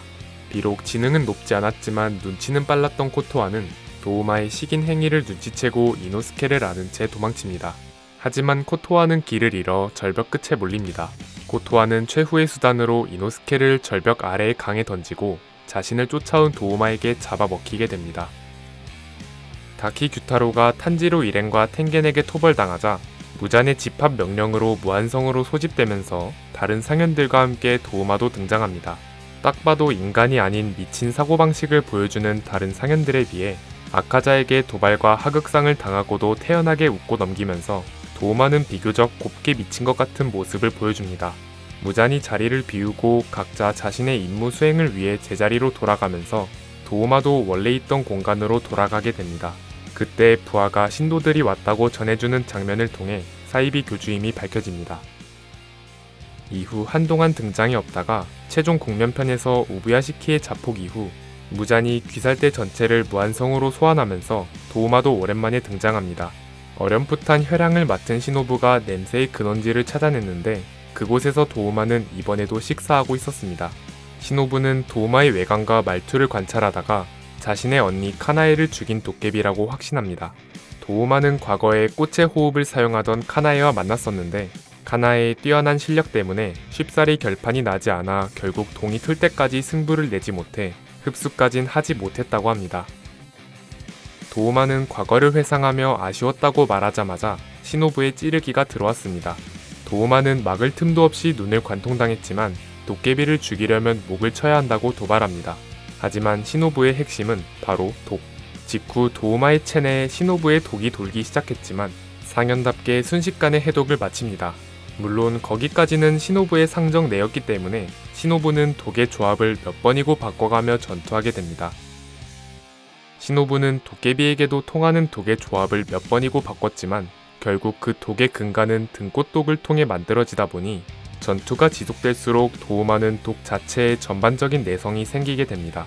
거기다 도우마의 혈기술인 분말 냉기 때문에 시노부의 폐는 괴사하기 시작했고 시노부의 빠른 속도에도 어느 정도 익숙해졌는지 처음에는 미처 막아내지 못했지만 시노부의 공격을 쳐내고 어깨부터 폐까지 깊게 베어버리는 반격을 가하기도 합니다. 시노부는 최후의 일격으로 도우마의 목을 꿰뚫어 천장에 내다 꽂았지만 도우마에겐 아무런 소용이 없었습니다. 도우마는 그대로 시노부를 껴안아 베어허그로 죽이고 흡수해버립니다. 마침 그 상황에 카나오가 도우마의 방에 도착합니다. 카나오는 죽어가는 시노부의 모습을 보고 격노했지만 시노부의 수신호를 눈치채더니 화를 꾹 참고 도우마의 도발에 넘어가지 않습니다. 이후 카나오는 시노부보다 강력하다는 평을 받을 정도로 도우마의 냉기 분발을 경계하면서 치열한 공방을 주고받습니다. 그러다가 도우마는 아카자의 죽음을 눈치채고 눈물을 흘리며 슬픔을 내비칩니다. 하지만 도우마의 연기임을 눈치챈 카나오가 아무런 감정을 느끼지 못하니 일부러 그렇게 연기하느냐며 냉소를 머금더니 무슨 이유로 태어났느냐고 묻습니다. 전곡을 찔린 도우마는 작중 처음으로 정색한 모습을 보이더니 이전까진 장난이었다는 듯 너무나도 손쉽게 카나오의 검을 빼앗아 버립니다. 그렇게 카나오가 궁지에 몰렸을 때 이노스케가 도착합니다. 이노스케는 카나오의 다친 모습을 보며 네가 다치면 시노부가 화를 낼 거라고 했지만 말없이 울상을 짓는 카나오를 보고 시노부의 죽음을 알아차립니다. 이노스케는 분노한 채 곧바로 도우마에게 돌격했지만 역시나 공격이 통하지 않아 힘의 차이가 드러나나 싶었지만 알고 보니 이노스케의 공격은 연막이었고 노림수는 카나오의 검을 되찾는 것이었습니다. 그렇게 도우마 대 카나오, 이노스케의 전투가 시작됩니다. 도우마는 이노스케의 공격 방식을 보더니 진심으로 호기심이 생기면서 본 모습이 궁금했는지 이노스케의 멧돼지 가면을 빼앗습니다. 이노스케의 얼굴을 보고 기시감을 느낀 도우마는 머리에 손가락을 꼽고 헤집으면서 기억을 떠올리더니 이노스케의 과거에 대해 알려줍니다. 이후 다시 전투가 재개되었지만 도우마는 여유롭게 적당히 상대해주다가 아카자가 죽어 시간이 없다며 분신을 만들어두고 다른 장소로 향하려 합니다. 그런데 갑자기 도우마의 한쪽 얼굴이 녹아내립니다. 그리고 중심을 잃어 지탱하려는 팔까지 녹아내릴 정도로 급속도로 상태가 안 좋아집니다. 바로 시노부가 자신의 체내에 꾸준히 축적해둔 독 때문이었죠. 카나오와 이노스케가 곧바로 도우마를 공격했지만 도우마는 비장의 기술을 사용해 막아냅니다. 하지만 대부분의 힘과 집중력을 해독으로 사용하다 보니 기술의 정밀도나 위력이 이전보다 현저히 떨어졌고 카나오가 꽃의 호흡 종영, 피한 주안을 사용해 기술의 빈틈을 뚫고 도우마의 목을 노립니다. 하지만 카나오가 불상의 입김에 닿아 몸이 얼면서 도우마의 목을 벨 수 없게 됩니다. 그때 이노스케가 카나오의 검을 향해 자신의 검을 투척해 검을 밀어주면서 도우마의 목을 뱁니다. 결국 도우마는 목을 베었고 자신도 아카자처럼 목이 잘려도 강한 의지를 통해 참수를 극복할 수 있는지 살짝 기대해봤지만 위기에 빠져도 분함이나 슬프다는 감정, 더 나아가 삶에 대한 미련조차 없던 도우마는 그대로 소멸합니다. 저승으로 향하던 도우마는 시노부와 재회하는데 시노부에게 사랑에 빠진 것 같다며 혹시 자신과 함께 지옥에 가지 않겠냐는 말을 합니다. 시노부가 환하게 웃으며 도우마에게 욕을 했을 때 마침 이노스케가 도우마의 머리를 으깨면서 완전히 소멸합니다.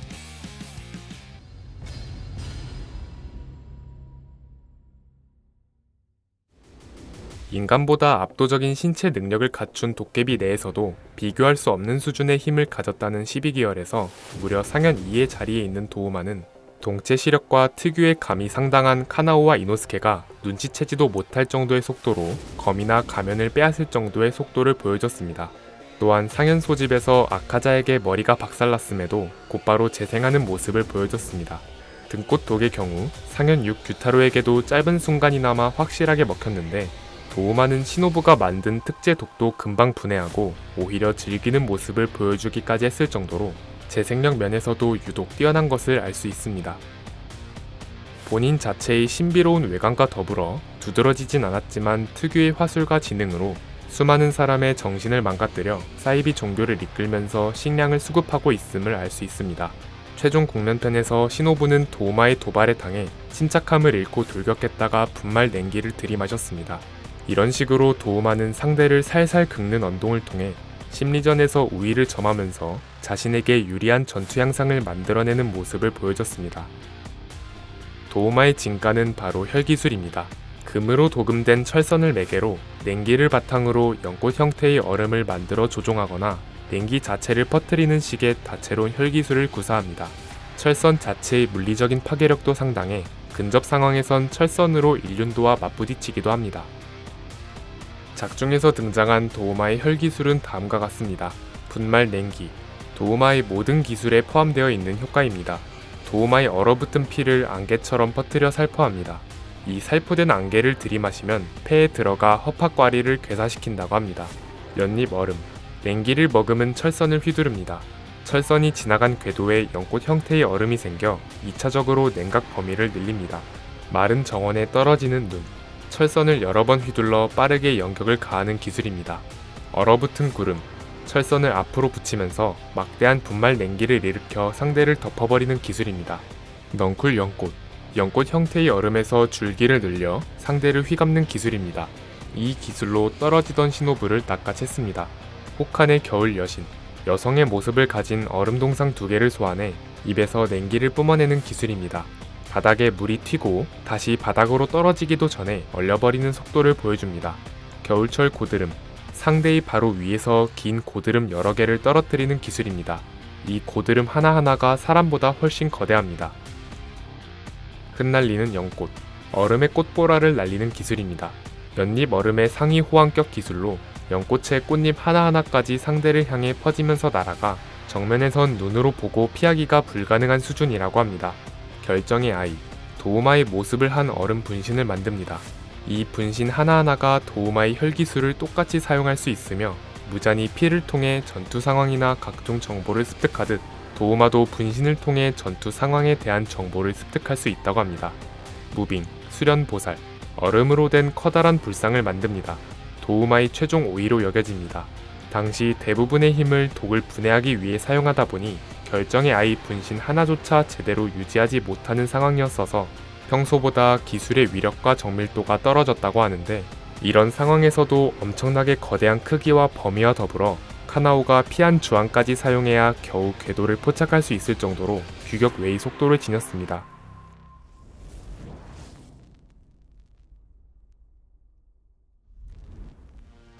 카나에를 죽이고 시노부에 이어 카나오와 이노스케에게 소중한 사람들을 살해하면서 무잔에 이어 가장 많은 원한을 산 도깨비인 도우마. 말도 안 되는 사상을 좋은 쪽으로 포장하는 위선자이자 일관적인 순수 악이었던지라 나도 이럴 수밖에 없었던 사정이 있었다는 식의 이미지 세탁이 없는 악역이라 그런지 꽤 매력적이고 나쁘지 않은 캐릭터였다고 생각합니다. 긴 영상 시청 감사드리고 저희는 간디 채널이었습니다. 감사합니다. 귀멸의 칼날 최대 흑막인 무잔의 신복 12귀월의 상현. 그들은 무잔의 피를 진하게 이은 최강의 도깨비들입니다. 상현은 한 세기가 넘는 긴 시간 동안 교체된 일원이 없을 정도로 강력하다고 합니다. 그들 중 상현의 1, 코쿠시보는 단 한 번도 상현 1의 자리를 내어준 적이 없다고 하는데요. 과연 그는 얼마나 강력했을까요? 그리고 그는 어떤 이야기를 가지고 있을까요? 간디 채널의 귀멸의 칼날 이야기 코쿠시보 편, 지금 바로 시작합니다.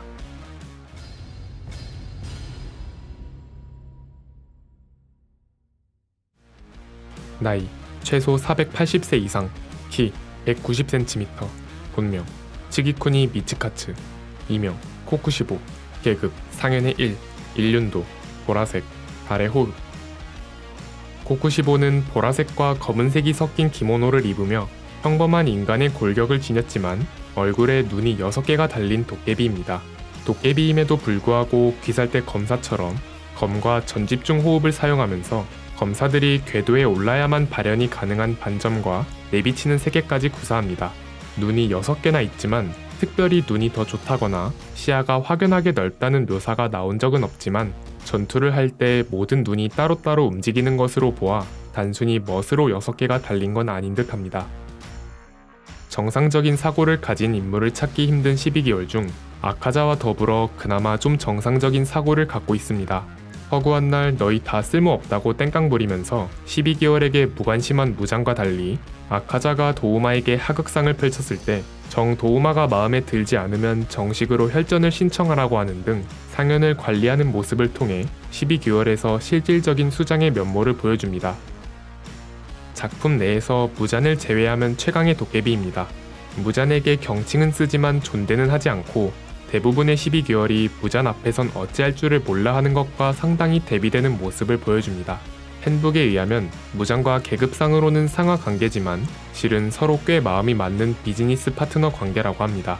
무잔 휘하에 12개월이 창설된 이후 단 한 번도 상현 1의 자리에서 내려온 적이 없으며 타마요와 무잔을 제외하면 가장 오래된 도깨비입니다.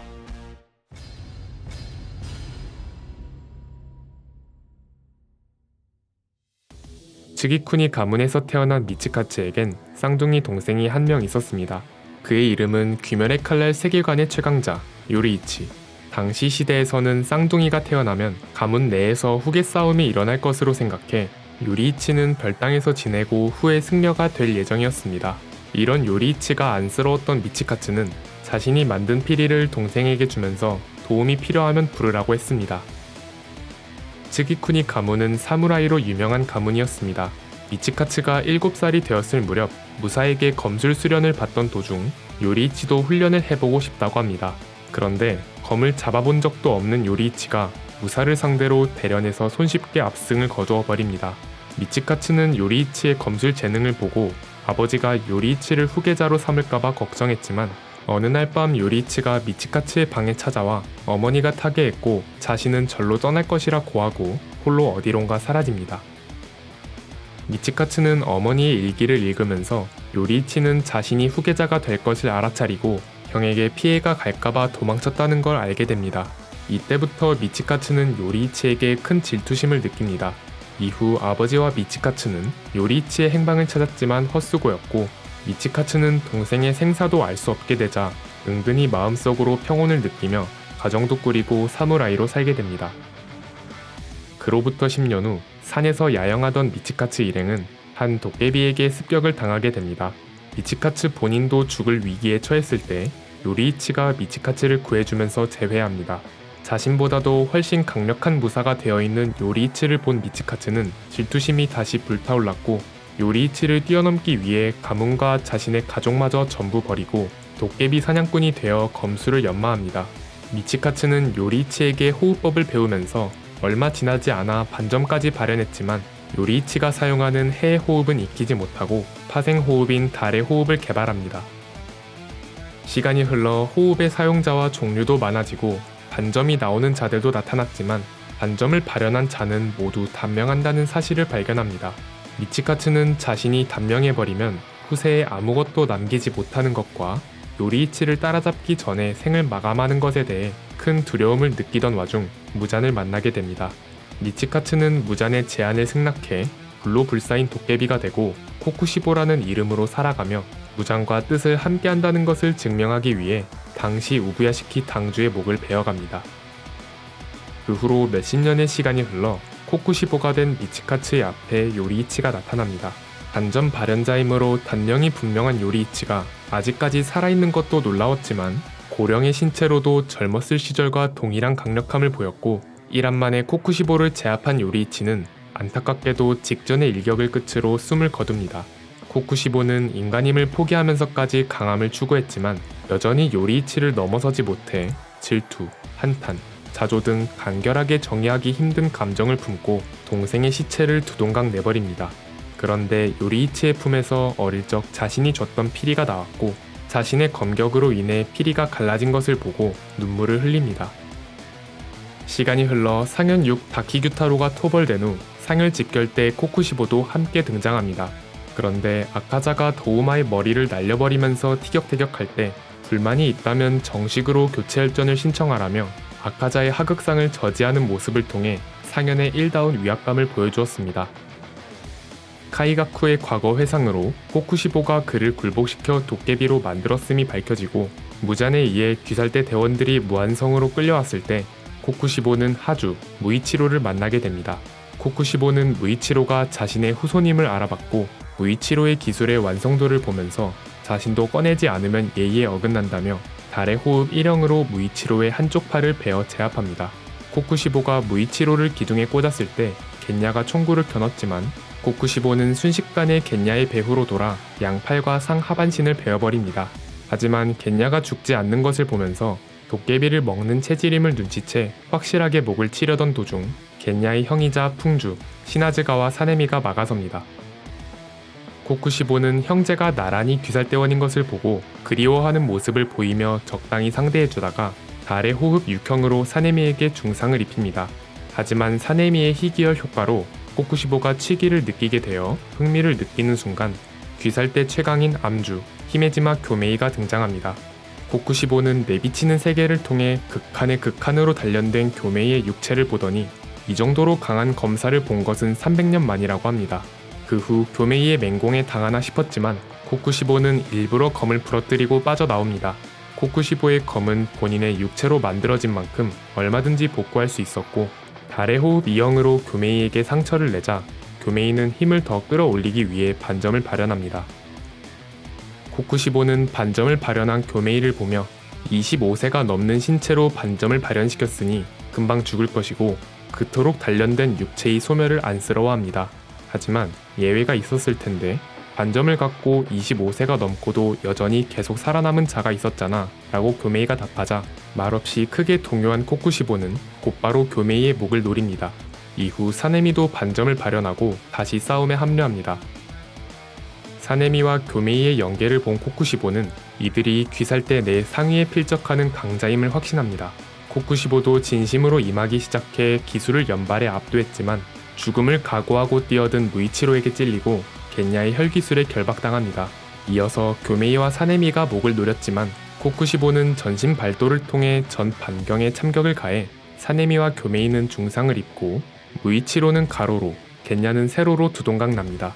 하지만 무이치로가 죽기 전까지 온 힘을 다해 검을 쥐어 혁도를 발현시켰고 겐야 역시 혈기술을 유지해 다시 기회를 만들어냅니다. 교메이의 철구와 사네미의 검격이 더해져 혁도를 발현해 코쿠시보의 목을 베고 철구에 의해 머리가 박살납니다. 하지만 코쿠시보는 더 이상의 패배는 용납할 수 없다는 집념만으로 목의 출혈을 멈추고 기괴한 모습으로 변하면서 머리를 재생합니다. 그런데 사네미와 교메이가 다시 덤벼드는 순간 사네미의 검에 비친 괴물 같은 자신의 모습을 보고 큰 충격에 빠져 정녕 이것이 자신이 바라던 바였는지 의문과 자괴감이 들기 시작하더니 무이치로에게 찔렸던 부위부터 육체가 무너져 내립니다. 그 틈을 놓치지 않은 교메이와 사네미의 공격으로 전신이 박살나고 코쿠시보는 패배를 부정하며 육체를 재생하려 했지만 코쿠시보의 육체는 재생되지 않고 끝없이 무너져 내립니다. 코쿠시보는 무너져가는 자신의 상황을 보며 왜 도깨비가 되는 길을 택했는가에 대해 고찰합니다. 더 강해지고 싶었던 것도 아니었고 패배하고 싶지 않았던 것도 아니었고 죽기 싫었던 것도 아니었습니다. 코쿠시보는 그저 요리이치가 되고 싶었다는 걸 깨닫고 끝내 그가 소멸된 자리에는 먼 과거에 요리이치에게 주었던 피리만이 남으면서 해와 만날 수 없었던 달처럼 비참한 최후를 맞이하게 됩니다.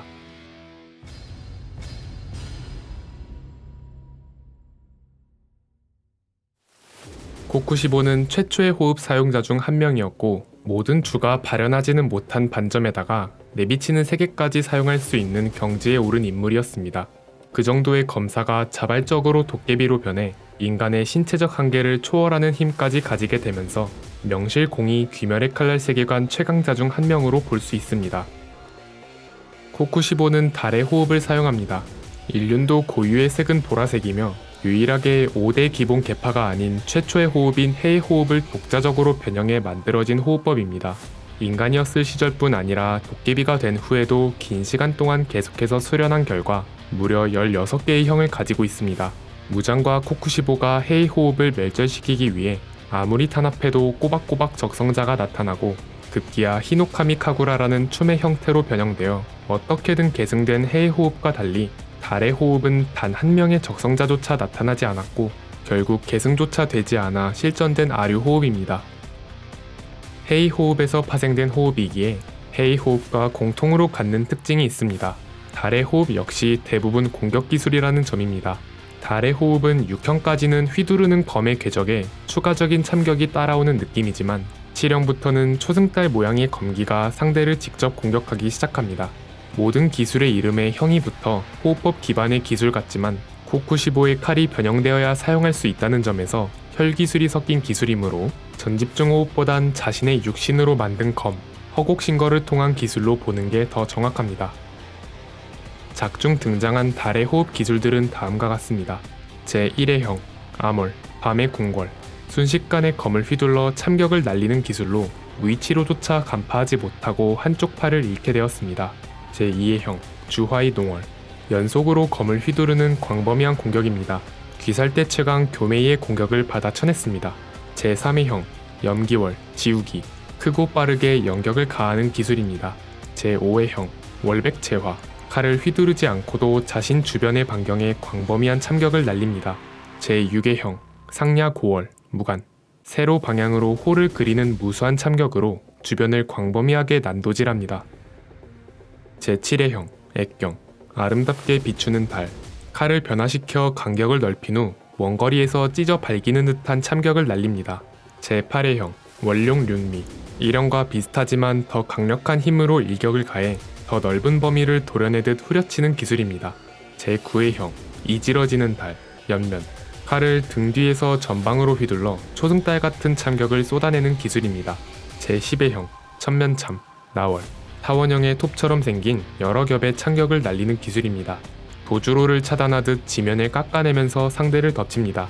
제14의 형, 흉변, 천만서멀, 겹겹이 포개진 소용돌이 모양의 참격으로 맹공을 퍼붓습니다.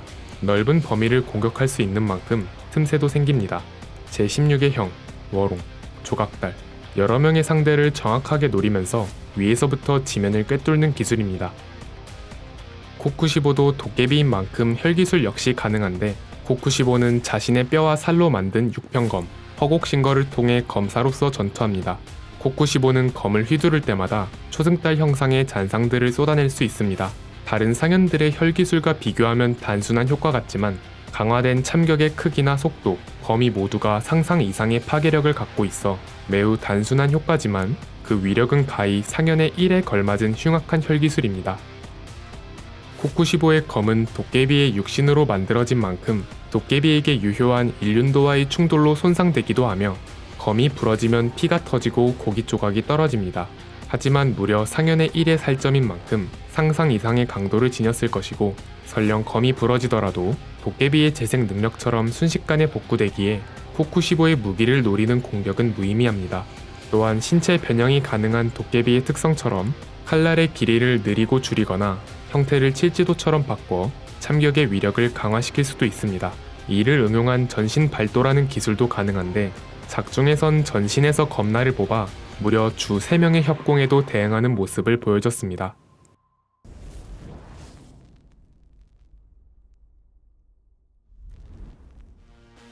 도깨비가 되어 긴 시간 동안 동생에 대한 열등감을 갖고 살아온 코쿠시보. 하지만 그는 끝내 요리이치에게 닿지 못했고 요리이치가 평생을 품고 다닌 피리를 자신 역시 마지막까지 품고 다녔던 모습을 통해 형제는 평생 서로를 생각하며 살았지만 그들의 호흡 이름인 달과 해와 같이 나란히 설 수는 없는 운명이었나 봅니다. 긴 영상 시청 감사드리고 저희는 간디 채널이었습니다. 감사합니다. 귀멸의 칼날 최대 흑막 히부츠지 무잔. 그는 12개월가 도깨비의 시조이자 주인입니다.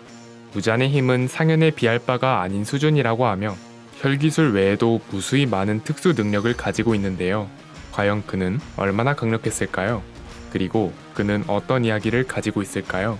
간디 채널의 귀멸의 칼날 이야기 무잔편 지금 바로 시작합니다.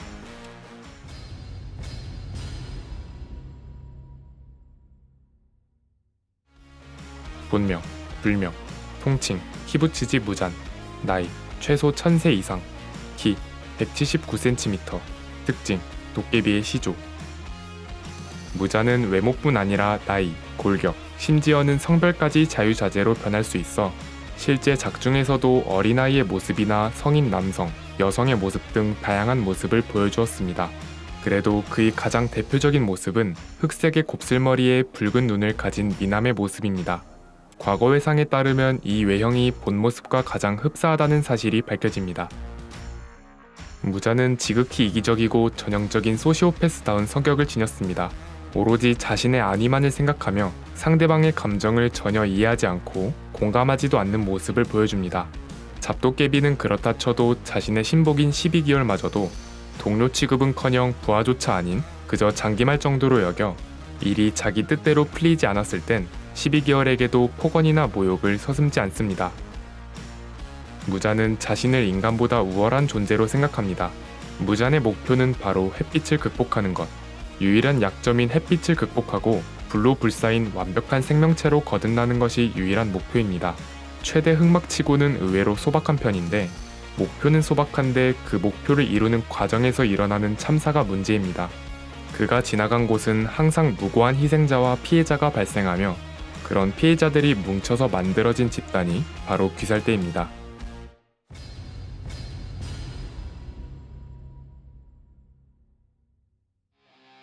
무잔은 과거 헤이안 시대 한 귀족 가문에서 태어났습니다. 그의 가문은 우부야시키 일족과 관련이 있었다고 합니다. 그는 어머니의 뱃속에서도 몇 번이나 심장이 멈췄었고 세상 밖으로 나왔을 때도 생기가 느껴지지 않아 사산한 것으로 여기고 화장하려 했었습니다. 하지만 화장당하기 직전에 간신히 울음소리를 내면서 겨우 살 수 있었다고 합니다. 하지만 이후에도 쭉 병약한 체질로 힘들게 살아갑니다. 시간이 흘러 무잔이 20세가 되던 무렵 여전히 병세는 나아지질 않았을 때 한 신비한 의사를 만나게 됩니다. 그동안 병세에 별다른 진전을 보이지 않았었지만 그 의사의 치료 이후 무잔은 몸이 좋아졌다가도 때때로 나빠지기도 합니다. 이는 무잔에게 행한 치료가 완벽하진 않았기 때문이라고 합니다. 하지만 병상에서 상황을 파악할 수 없었던 무잔은 항상 죽음에 대한 공포를 느끼며 살아왔기 때문인지 몸 상태가 좋아졌다가 잠시 나빠졌을 때 역체감을 더 크게 느끼면서 엉터리 치료를 했다고 판단해 분노한 채 의사를 살해합니다. 시간이 지나 의사가 처방해줬던 약이 효과가 있다는 사실을 알게 됨과 동시에 자신은 식인을 해야 한다는 것과 태양 아래에 설 수 없게 되었다는 부작용을 발견합니다. 그러나 가능성을 보여줬던 유일한 의사는 자신이 살해했기에 의사가 제조해줬던 약 조합법을 따라하는 과정에서 푸른 피아나가 필요하다는 사실을 알아냅니다. 그러나 아무리 찾아도 푸른 피아나의 존재를 찾을 수 없었습니다. 이후 무자는 몇백 년 동안 전국을 헤집고 부와 도깨비도 늘려가면서 푸른 피아나를 찾거나 태양을 극복한 특이 체질의 도깨비가 나오길 기다리면서 완전한 불사신이 되겠다는 목표를 가지게 됩니다. 그 후로 긴 시간이 흘러 무잔이 타마요와 함께 거리를 거닐고 있었을 때 귀살대에서 활동하던 요리이치를 만나게 됩니다. 무잔은 곧바로 양팔을 채찍처럼 늘려 요리이치에게 공격을 퍼붓습니다. 요리이치는 무잔의 공격에 스치기만 해도 죽음에 이를 것을 직감하고 즉석에서 해이호흡 14명을 완성해 무잔의 사지와 장기들을 베어버립니다. 요리이치가 무잔을 끝장내기 위해 다가갔을 때 무잔의 육체가 산산조각 나면서 폭발해 1800개가량의 조각으로 뿔뿔이 흩어져 도주합니다. 요리이치는 곧바로 검을 휘둘러 도망가는 조각들 중 약 1500개가량을 베었지만 수가 워낙 많아 300여 개의 조각을 놓치게 됩니다. 결국 무자는 다 합쳐도 겨우 머리 크기가 될 정도의 조각만이 도주에 성공했고 이때 무잔의 힘과 능력이 크게 약화하면서 타마요가 무잔의 지배하에서 벗어나게 됩니다. 타마요는 무잔이 죽음의 공포를 직면했기 때문에 요리이치가 살아있는 한 세간의 모습을 드러내지 않으리라 추측합니다. 그 추측대로 무자는 요리이치가 자연사할 때까지 종적을 감췄으며 그의 사후에도 요리이치 같은 존재가 다시 나타날까봐 두려워 헤이호흡과 요리이치의 혈통의 존재를 말살하려 했고 결국 헤이호흡은 우부야시키 가문 당주 정도는 되어야 실마리가 잡힐 정도로 정보가 말소됩니다. 시간이 지나 무자는 강력한 도깨비들로 구성된 12기어를 창설하고 그 외에도 수많은 잡도깨비들을 만들면서 무잔이나 도깨비를 향한 복수심에 불타는 사람도 많아지면서 귀살대의 규모도 커지게 됩니다. 탄지로의 가문인 카마도가도 탄지로가 자리를 비웠을 때 무잔이 습격해 가족들에게 피를 주입했지만 네즈코만이 살아남았고 탄지로는 네즈코를 인간으로 되돌리기 위해 귀살대에 들어가게 되면서 이야기가 펼쳐집니다. 도쿄 아사쿠사에서 임무를 수행하던 탄지로가 냄새를 맡고 무잔을 쫓아갑니다. 무잔은 평범한 인간으로 위장해 지내고 있었고 장소를 빠져나가기 위해 빠르게 한 남성에게 피를 주입해 도깨비로 만들어 소동을 벌이고 탄지로가 착용한 귀걸이의 문양을 보고 요리이치를 떠올리면서 탄지로를 잡으려 합니다. 이후 스사마루와 야하바를 불러 탄지로의 목을 가져오라 명했지만 타마요와 유시로의 조력으로 실패합니다. 이후 나타구모산에서 하연 오, 루이가 토벌당한 것을 계기로 무한성에서 하연 소집을 하게 됩니다. 그동안 계속해서 교체되는 하연들 때문에 귀살대의 위세만 올려주는 꼴이 되었다며 하나씩 처분합니다. 마지막으로 하연 1, 엔무만 남았을 때 무잔이 마지막으로 남길 말을 하라고 하자 당신이 손수 죽여주신다니 꿈만 같다며 타인의 고통을 보는 것이 즐거운 자신을 가장 마지막에 죽여줘서 감사하다는 말을 하자 무자는 마음에 들었다며 엔무에게 피를 듬뿍 나눠줍니다. 엔무가 피의 수능에 강해진다면 주들과 탄지로를 죽이는 데 성공했을 땐 더 많은 피를 나눠주기로 약속합니다. 하지만 정작 엔무에게 거는 기대가 크진 않았는지 엔무가 죽은 직후 상현 3, 아카자를 파견합니다. 환락의 거리편에선 어린아이의 모습으로 아카자의 보고를 듣게 됩니다. 무자는 주 하나를 잡았지만 나머지 3명을 놓쳐버렸고 심지어 중상을 입은 아카자의 몰골이 실망스럽다며 비난합니다. 이후 유곽에서 상현 6 다키 앞에 등장해 힘이 많이 늘어났다고 칭찬하고 자신은 그녀를 믿고 있다며 반드시 탄지로와 네즈코를 죽이라고 명합니다. 하지만 다키 규타로 남매는 탄지로 일행과 음주, 우지 텐겐에게 토벌당합니다. 무려 113년 만에 상현이 토벌당했기에 무자는 상현들을 소집하고 어떻게 수백 년이 넘도록 푸른 피아나를 찾지도 못하고 귀살대를 멸하지도 못하느냐며 잔소리를 한 바가지 하고 난 다음 교코의 정보에 따라 한탱구와 함께 도곡마을로 가라고 합니다. 하지만 그 도곡마을에서 교코는 무이치로에게, 한탱구는 탄지로 일행과 미치리에게 패배합니다. 그래도 무자는 덕분에 네즈코가 태양을 극복한 것을 알아냈고 처음으로 12기어를 칭찬하는 모습을 보여줍니다. 무자는 더 이상 푸른 피아나를 찾을 필요가 없다며 네즈코를 흡수해 태양을 극복하기로 결정합니다. 네즈코를 흡수하기 위한 총력전을 준비하기 때문인지 한동안 도깨비가 출현하지 않게 됩니다. 무자는 우부야시키의 처소를 파악하고 직접 처단하러 갑니다. 하지만 우부야시키는 자폭과 함께 주들을 순식간에 집결시켰고 혼란을 틈탄 타마요의 습격으로 알 수 없는 약물을 주입당합니다. 무자는 새로운 상현사 나키메의 능력으로 귀살대원들을 모조리 무한성으로 끌고 가면서 오늘 밤 태양과 귀살대까지 모든 것을 끝내겠다고 선언합니다. 상현들이 귀살대 핵심 인물들을 상대하는 사이 무자는 어느 정도 약물 해독에 성공했고 아카자와 전투가 끝난 기유와 탄지로를 불러냅니다. 무자니 기유와 탄지로를 가차없이 몰아붙이면서 탄지로를 죽일 수 있는 기회를 잡았지만 분명 죽였다고 보고받았던 미치리와 오바나이가 난입해 탄지로를 구해줍니다. 사실 유시로에게 나키메의 시야와 지배권을 빼앗겼던 것이었습니다. 무자는 즉시 나키메의 머리를 터뜨리고 그대로 무한성을 붕괴시키려 했지만 유시로가 나키메의 남은 세포들을 이용해 귀살대와 무잔을 지상으로 올려보내는 데 성공합니다. 동이트기까지 1시간 반 남았다는 알림과 함께 귀살대와 무잔의 총력전이 시작됩니다. 반점을 발현한 주들은 무잔의 공격에 즉사하진 않았지만 무잔의 촉수엔 독이 발려 있었습니다. 주들은 전집중 호흡으로 몸에 독이 도는 속도를 최대한 늦췄지만 시간이 끌리면서 결국 독이 돌기 시작해 무자는 앞으로 5분이면 모두 죽을 것이라며 비웃습니다. 그때 타마요의 고양이 차차마루가 주들에게 해독약을 주사해 주었고 탄지로는 유시로가 직접 치료해줍니다. 거기다 이노스케, 제니츠, 카나오까지 합류하고 유시로의 혈기술을 통한 보조와 혁도, 내비치는 세계까지 활용해 무잔을 몰아붙였지만 무잔의 충격파 한 번에 모두 날아가 버립니다. 하지만 쓰러져 있던 탄지로가 다시 일어나 무잔과 싸우게 됩니다. 이후 탄지로와 무잔의 1대1 싸움이 이어집니다. 탄지로가 그동안의 주마등을 통해 더 이상 히노카미 카구라가 아니라 헤이호흡 동작을 완벽히 구현해내면서 무자는 서서히 탄지로에게서 요리이치의 모습을 겹쳐보게 됩니다. 이미 부상이 심했던 탄지로는 서서히 체력의 한계가 오면서 움직임이 느려졌지만 무자는 그런 탄지로를 손쉽게 제압하지 못하는 자신에게 조급함을 느낍니다.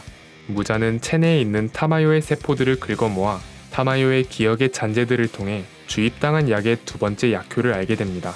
그건 바로 1분당 50년에 해당하는 노화를 유발하는 것으로 약효로부터 최소 3시간 이상이 지났기 때문에 무려 9,000년이라는 세월의 노화를 겪어 무잔의 세포가 노화를 막기 위해 힘을 소모해버려 전투력에 상당한 문제가 생긴 것이었습니다. 먼저 일어난 오바나이가 탄지로를 돕고 다른 주들도 조금씩 회복하고 있음을 눈치챕니다. 일출까지 35분밖에 안 남은 상황이라 무자는 요리이치에게서 도망쳤던 것처럼 세포 분열을 하려 했지만 아무 일도 일어나지 않았습니다. 타마요가 무잔에게 주입한 약의 약효에는 인간화와 노화뿐 아니라 분열을 막는 효과도 있었던 것이었습니다. 그때 무잔의 무의식 너머로 타마요가 나타나더니 약효는 3가지가 아니라며 비웃습니다. 그녀가 알려준 약물의 마지막 약효는 세포를 사멸시키는 효과였습니다. 약의 성분을 하나하나 분석할 여유도 없고 조금씩이나마 분해하기도 벅찬데 릴레이식으로 끊임없이 이어지는 전투로 정신없던 와중 무잔도 피로가 한계에 달해 혈기술조차 발현하지 못하게 됩니다. 그렇게 일출이 25분 남은 시점 무자는 탄지로의 검에 가슴을 꿰뚫려 벽에 박히게 되고 다른 주들이 필사적으로 탄지로를 지켜냅니다. 결국 무자는 빠져나오지 못한 채 서서히 떠오르기 시작한 태양을 보고 기겁하면서 충격파를 발산해 사네미와 오바나이를 튕겨냅니다. 탄지로만은 끝까지 무잔을 벽에 처박은 채로 버텨냈지만 왼팔이 뜯겨나가면서 혁도가 풀려버립니다. 무잔이 몸을 빼내려고 하자 기유가 탄지로의 뒤에 나타나 탄지로의 검을 함께 잡아주면서 혁도를 다시 발현해 무잔의 몸이 햇빛에 타들어가기 시작합니다. 무자는 크기를 줄이면 순식간에 불타기 때문에 고기방패로 몸을 지켜야 한다고 판단해 거대한 갓난아기의 형태로 커다랗게 부풀어 오르더니 태양에 저항하면서 탄지로를 자신의 살점 속에 파묻고 빠져나옵니다. 온 기살대원들이 필사적으로 무잔의 도주를 저지하고 교메이가 뒤에서 사슬로 목을 감아 은들과 함께 당겨버리는 바람에 뒤로 넘어지자 무자는 지상으로의 도주는 포기하고 지하로 파고들려 합니다. 다시 한번 교메이와 은들이 사슬로 잡아당겨 도주를 막고 그 틈에 기유, 사네미, 오바나이가 공격해 체력을 깎아보려 했지만 다들 부상 때문에 위력도 약해진 데다 무잔을 붙잡고 있던 사슬마저 끊어지고 맙니다. 그렇게 무잔의 도주가 성공하기 직전 무잔 속에 파묻혔던 탄지로가 혁도를 발현해 체내를 베어내자 무잔은 움직임을 멈추고 피를 토하더니 고통에 몸부림치다가 도망칠 시간을 놓쳤고 결국 태양이 완전히 떠오르면서 몸이 타들어갑니다. 그렇게 무잔과의 사투에 종지부를 찍으면서 승리를 거두는 듯 하였으나 무잔은 소멸 직전에 대신 염원을 이뤄줄 존재를 만들게 됩니다. 바로 탄지로를 도깨비로 만드는 것이었습니다. 무잔은 탄지로의 내면 세계에서 망언을 뱉어가며 죄책감과 불안을 부추겨 탄지로의 의지를 꺾으려 합니다. 하지만 탄지로가 끝까지 저항하고 주변의 도움을 통해 무사히 인간으로 돌아오면서 무잔은 결국 천년연간 꿈꾸던 염원을 이루지 못하고 그저 허무하고 비참하게 소멸합니다.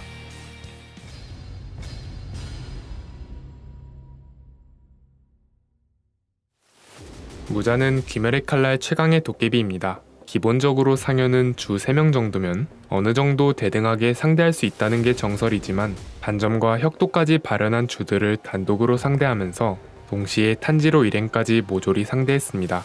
그는 무수히 많은 능력을 보유했지만 유독 상대하기 까다롭게 만드는 능력은 대표적으로 3종류가 있습니다. 첫 번째는 충격파입니다. 가슴 부근에 거대한 입을 만들어 번개 형태의 충격파를 내뿜는 기술로 이 충격파에 직격당하면 신경계가 헤집어져 움직일 수 없게 됩니다.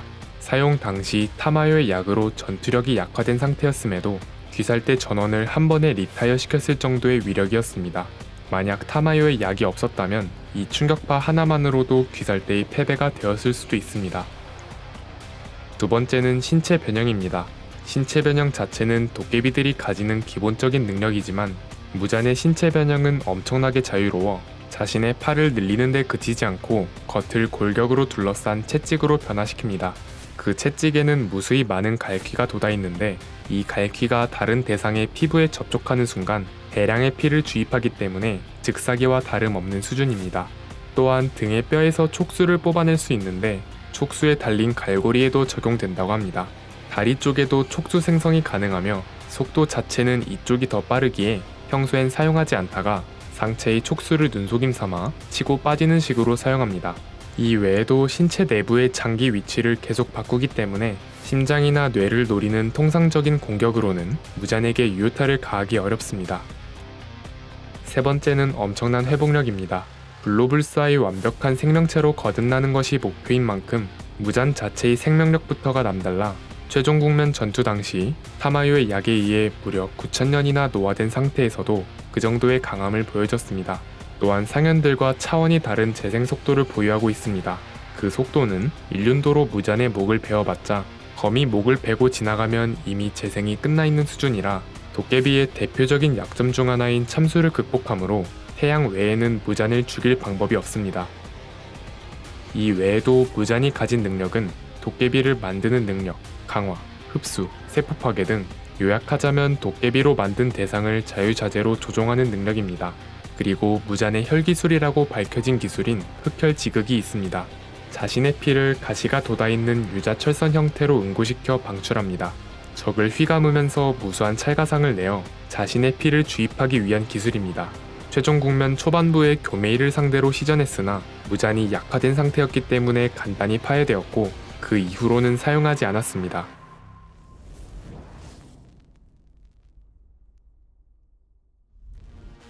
귀멸의 칼날 최대 흑막, 키부츠지 무잔. 타 작품에서 볼 수 있는 최종 보스의 클리셰와는 달리 처음부터 마지막 순간까지 한결같이 이기적이고 찌질한 모습을 보여주었는데요.